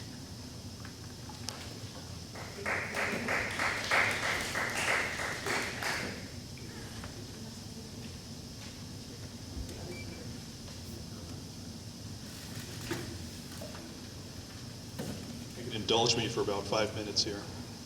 There was a number of comments from the public this evening that hit in my head as well as last week, talking about risk. And as a radiation protection professional, risk is something that's near and dear to my heart. It's part of what I do every day. And it brought back a couple of thoughts that I put on paper, and I want to put forth, take advantage of 5 minutes here. Hopefully nobody will want to take me out in the parking lot afterwards, but these things have to be said. Relative risk. We hear comments like the radioactive fuel is the most dangerous substance in the world and is toxic for millions of years. Those are kind of inflammatory phrases, and they're subjective. One could argue VX nerve gas is the most dangerous. One can argue poverty is the most dangerous. Having said that, I've got 3 points here. First, have you ever heard of the asbestos mine tailings in Lowell and Eden, Vermont? According to 7 Days, and I'm quoting here, today Belvedere Mountain is an unmitigated toxic waste site. Wind and water are eroding 2 gigantic mounds of asbestos tailings, one on the Lowell side and one in Eden, polluting streams and wetlands around the mountain. Though airborne levels remain low, the asbestos is destroying wetlands habitat and the creatures living in it. The estimated cleanup cost ranges from $129 million to $200 million, depending on the method, and the Vermont Agency of Natural Resources and the federal EPA still haven't decided how they're going to contain the pollutants. Options under consideration involve flattening the tailing piles with bulldozers and covering the mounds with 1.5 million tons of soil. With 50 million tons of asbestos tailings spread across 1,500 acres, every option is as complex as it is expensive. And you can reference that from the 7 Days website or the EPA. Something to think about. Second thought. I have a modern pellet stove in my house. I recently analyzed the ash from my pellet stove using the equipment I have available at work and found that my ash, typical, same as my father's ash in Connecticut, contains 3.7 picocuries per gram of cesium-137. Large amounts of cesium-137 were produced during atmospheric nuclear weapons tests in the 1950s and 1960s. This radioactivity is concentrated during volume reduction activities such as burning wood. If one cares to, you can easily extrapolate the amount of not insignificant amount of radioactive cesium that's in ash waste, such as from the McNeil Generating Station in Burlington, which is a wood-burning power plant that burns 76 tons of wood chips per hour at full capacity. What's interesting is the McNeil wood ash is approved for use as a soil conditioner in organic crops. That's right off the McNeil website. So we have de facto radioactive waste that's approved for use in organic crops. So what is the radiological risk to the organic consuming public? And don't these consumers have the right to know about that radioactivity? Number 3, the Vermont Department of Health provides licensing and oversight for radiation-emitting devices in the state of Vermont, including X-ray and CAT scan machines. According to the FDA's website, and I'm quoting again, in the field of radiation protection, it is commonly assumed that the risk for adverse health effects from cancer is proportional to the amount of radiation dose absorbed, and the amount of dose depends on the type of X-ray examination. A CT examination with an effective dose of 10 millisieverts, which is the average dosage you received getting one abdominal CAT scan, may be associated with an increase in the probabilities of a fatal cancer of approximately 1 chance in 2,000. 1 in 2,000. The effective dose from diagnostic CAT scan procedures are typically estimated to be in the range of 1 to 10 millisieverts. This range is not much less than the lowest dose of 5 to 20 millisieverts received by some of the Japanese survivors of the atomic bombs. These survivors who have estimated to have experienced doses only slightly larger than those encountered in CT scans have demonstrated a small but increased radiation-related excessive cancer risk. These are three distinctly different areas that talk about risk in real, what I consider real significant risk that needs to be weighed when we're talking about whether or not we have a couple of picocuries of cesium here, or we're talking about extrapolated worst case possibilities down the road. We have to keep things in perspective. We have these risks, they're real, they're in Vermont. All risk is relative. And I'm sure it'll stir some comments. I want to make sure that the public has their opportunity to get all their comments in, so we'll keep going. Yeah, hi. Hello? Yeah, I'm Howard Schaefer from Enfield, New Hampshire. Was a startup engineer at Vermont Yankee. Spent a year in Washington as a congressional fellow. Was my first public service retirement activity. The whole political picture has not been said here about waste. I think, as the commissioner says, sometimes we get the inside baseball talk. It's useful to translate things a little bit so it's clearer. I think I'm not wrong in saying there are two trust funds involved, to paraphrase, both of which have been paid for by the ratepayers who purchased the electricity. One of them is for the decommissioning trust. The other one is for the used fuel.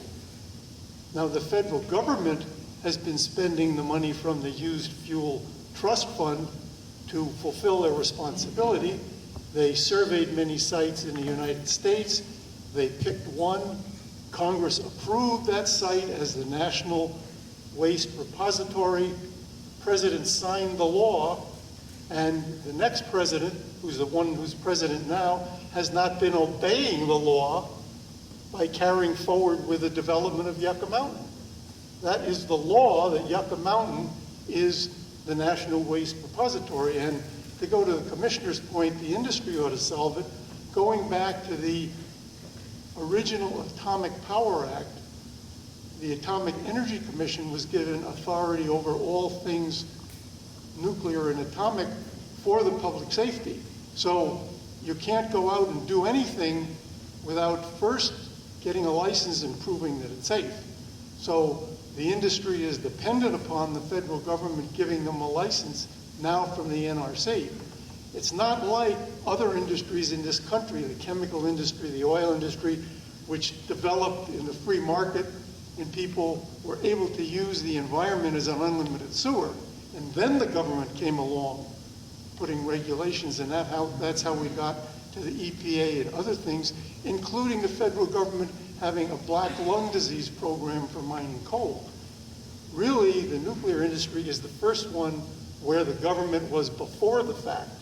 First, you prove you're safe before you can go ahead. You don't go ahead like all the things in the past did, and then the government comes along to pick up the pieces. So any money that the government pays back to Entergy for taking care of the fuel is not coming from anybody's current taxes. It's coming from the money that has already been paid by the ratepayers, of course, who are taxpayers too. But it's coming from that second trust fund. Am I right that there's really two trust funds? One trust fund, sure. There's one trust fund for sure, which is the one that we, in connection with Mellon Bank, have responsibility for, which is, only used for the decommissioning project, the scope of which is more than just radiological decommissioning, but it's certainly the decommissioning project. I will not offer an opinion on what you would call the dollars that the federal government has control over. I don't know if I would call that a trust fund.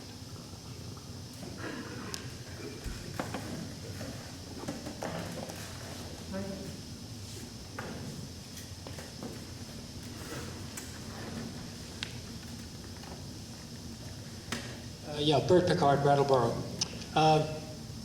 Local 707, retired, Teamsters. I want to address my union brother. I'm very happy that you've discovered that our industrial society has made a mess of things, made a mess of our Earth? Good, yeah. Nuclear reactors are not the only problem. Glad you're awake enough to know that. But unless you want to enter a discussion here, maybe figure out a way to overthrow industrial society, I don't know.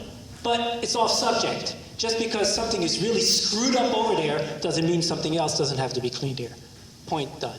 The other thing I just want to say is I want to thank commissioners, agencies, elected officials. I think often politicians and agencies get criticized. It's easy to criticize government. A lot of people do it.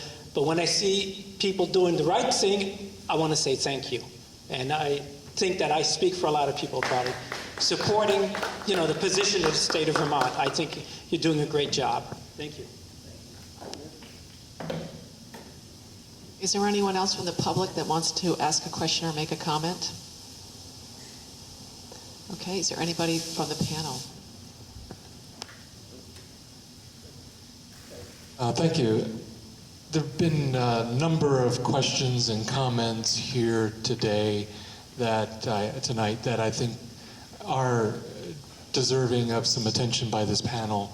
Specifically, whether the NDCAP would make specific recommendations in the CPG process for the second ISFSI. I can think of a couple of examples from what has just transpired here tonight and some others.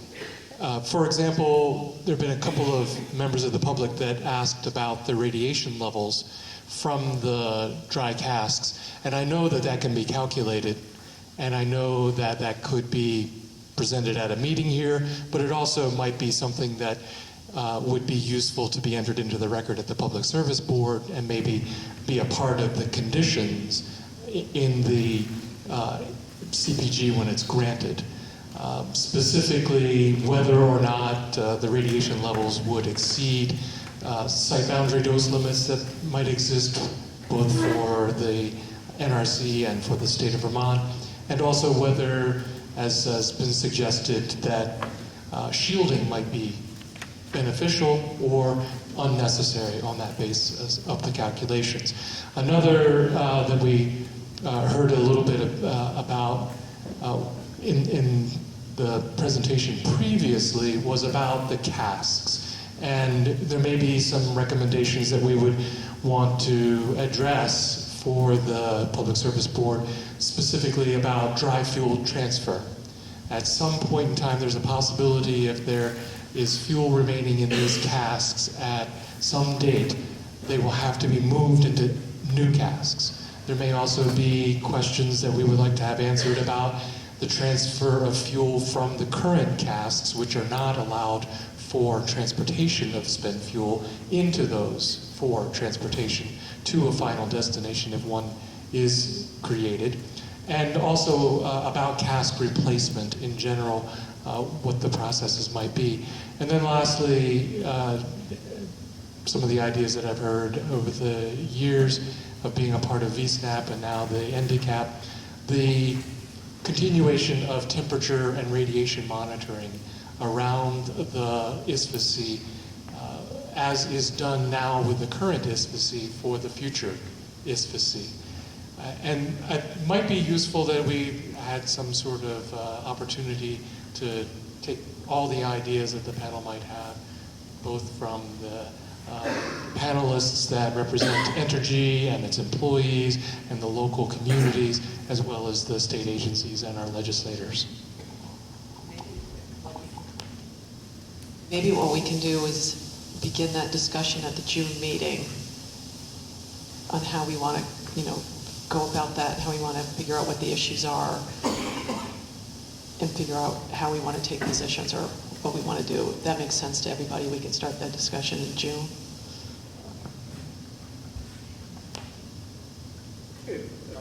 On the issue that's come up a few times from the public as well as from members of the panel about making recommendations in the future, I was thinking about that. As things come up, I certainly want to agree that we should do that, and I hope we will do that appropriately. But when I think about 2 representatives from Entergy and 4 from state agencies and a couple of legislators and another one who's not representing the legislature but is a legislator. I'd see at least 6, maybe as many as 9 people saying, well, I really can't do that because things are in process. I hope we don't have to be unanimous. I hope people will be able to participate. It'll be frustrating to sit through a discussion knowing something that you can't say because it's in a document that's being prepared for submittal someplace. But the statute set us up, among other things, to provide advice to the state government, to the legislature and the administration, and it put those people on this panel. So I would say that the intent of the legislature was for you to have that discomfort. And sorry, and I hope that we will actually step up and do that when the time comes. It won't be easy, but I think it would be a mistake to step away from it for that reason.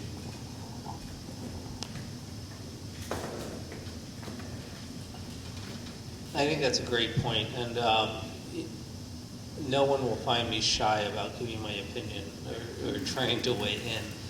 Ultimately, what may happen is, particularly if you're making recommendations to the Public Service Board, and we are a party to that, I may abstain from that vote, but I won't abstain from the discussion. We'll have a vigorous discussion. I think your point is really well taken. We can do that. There's nothing prohibiting us from being able to do that, and I trust the decision of this panel in terms of their recommendations.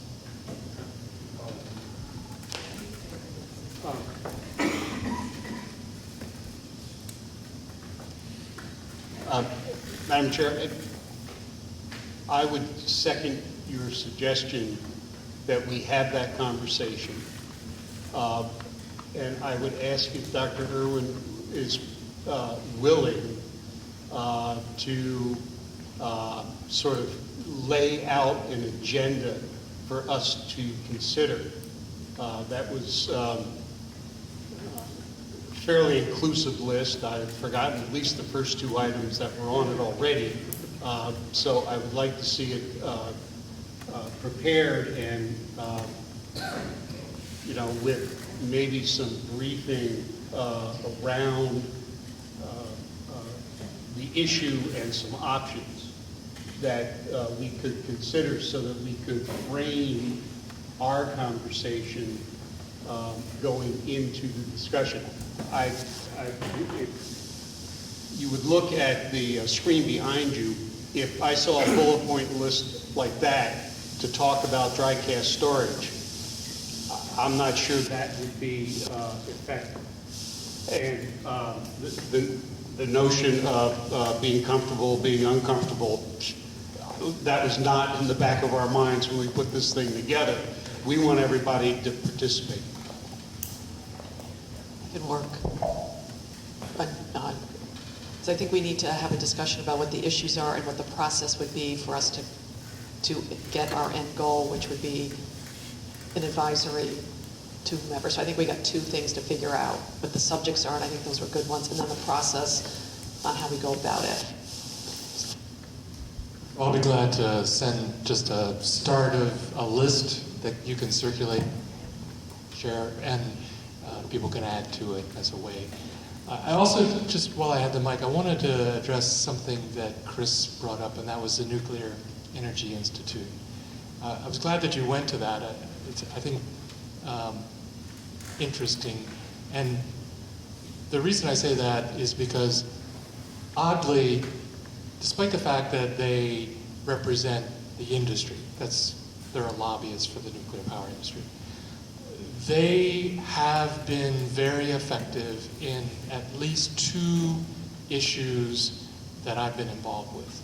The first was the discovery of tritium at nuclear power plants across the country, where they created a groundwater protection initiative.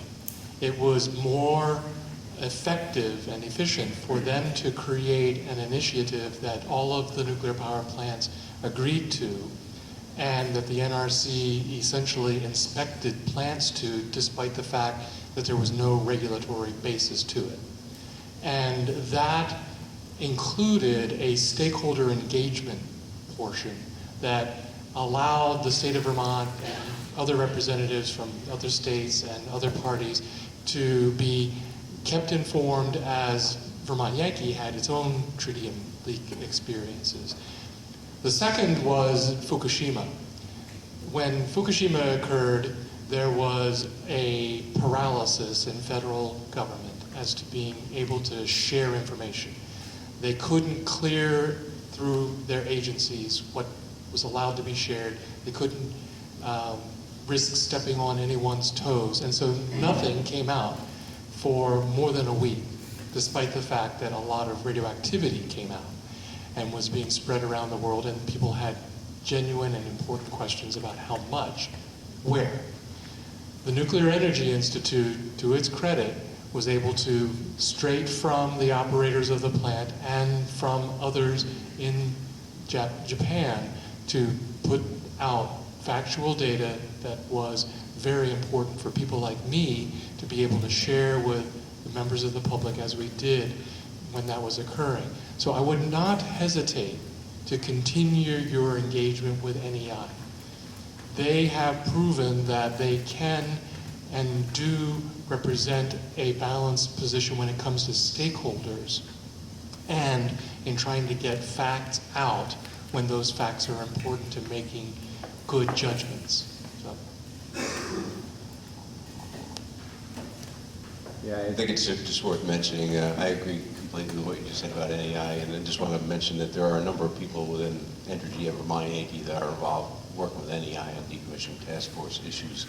I think the thing for us to acknowledge here as a panel, though, is that work is in process, and our decommissioning is already underway. So, how much that effort ultimately helps us here right now remains to be seen. But agree in general, just what you said about NEI, Commissioner Recchi, what you said previously about industry having to work to resolve these issues. Those are some examples of how they are actually trying to do that.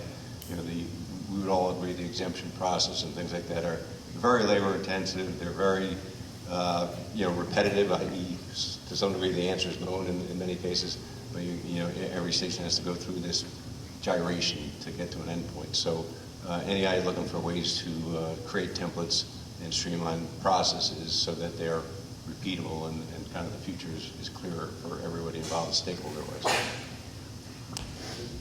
I think that you should hesitate to voluntarily take some of the good information that's coming out of these deliberations as a party that's not subject to them currently, because those recommendations aren't on paper yet. So, and that's something that I've actually enjoyed seeing from Entergy and the operators of Vermont Yankee over the years, is that you actually have taken some steps that you're not required to do, as represented in the site assessment study that was agreed to in the Memorandum of Understanding of 2013.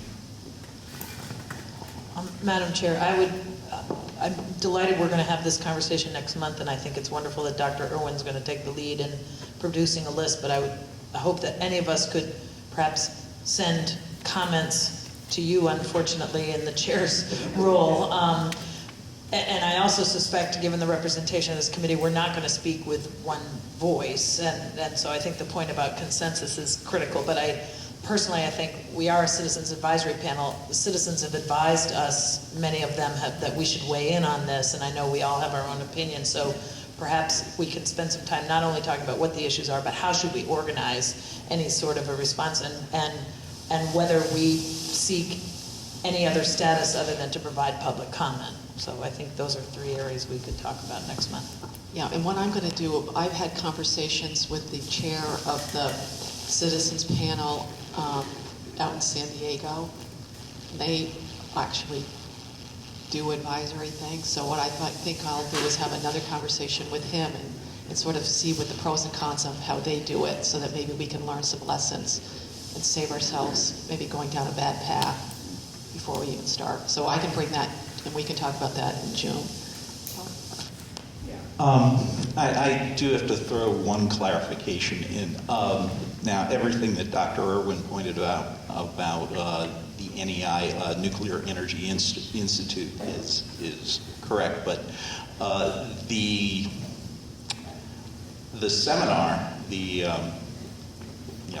conference that Commissioner Recchi attended last year was actually sponsored by Nuclear Energy Insider, which is they're a research firm that is actually out of London, England, and they sponsor nuclear energy related conferences on a variety of subjects, both here in the United States and also in Europe. The commissioner has been invited back, as have I, as a matter of fact. And I know there will be representatives from Entergy there as well. And my impression of the conference last year was that it was actually a very good cross-section of the industry that is really beginning to focus on, yes, we need to resolve this spent nuclear fuel problem.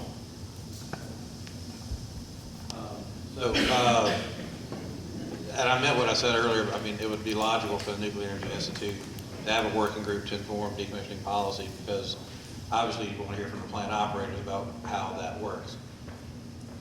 What I'm arguing for is that host communities, I mean, going all the way back to when plants were first built, those that have already gone through decommissioning, those that will, should have a very explicit and substantive voice in this process, and not, and frankly, and I'm sure most of the host communities were very pro-plant. I mean, I've lived near a few of these now. They tend to be very pro-plant. But I think the insight that they have about what happens when the plant closes, and we talk, I know we've talked a lot about risk and exposure and that kind of thing, but there's all the socioeconomic aspects of it. There's the labor dynamics, there's the employment side, especially when you look at rural communities. And a lot of those impacts are driven by what the federal policies are that determine what those, how a plant can and should decommission over what period of time, et cetera.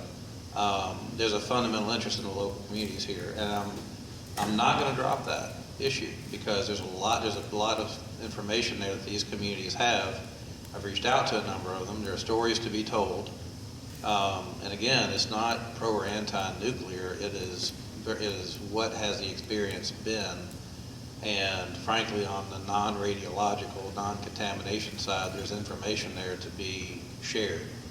And that's what I really want to get out, and like the entities that I would advocate for to kind of help bring that, help host that discussion would be something like the National Association of Development Organizations, National Association of Counties, something that represents local and regional governments. And the states absolutely have a compelling interest in this, and I don't, and you guys have been great to work with, but I would also say that local governments, our perspectives are different, and sometimes our interests are different, and frankly, the input that we have in the processes are almost, especially when you get to the NRC level, is non-existent. So to the extent that we're informing federal policy and federal agencies, that to me is where there really needs to be direct outreach and engagement. One of the things the National Association of Development Organizations did when they actually polled other host communities was a number of those communities said, we know there are issues, we don't know what the heck to do about them, and we don't really even know how to talk about them. Because frankly, when, again, a number of these communities most of them are very supportive.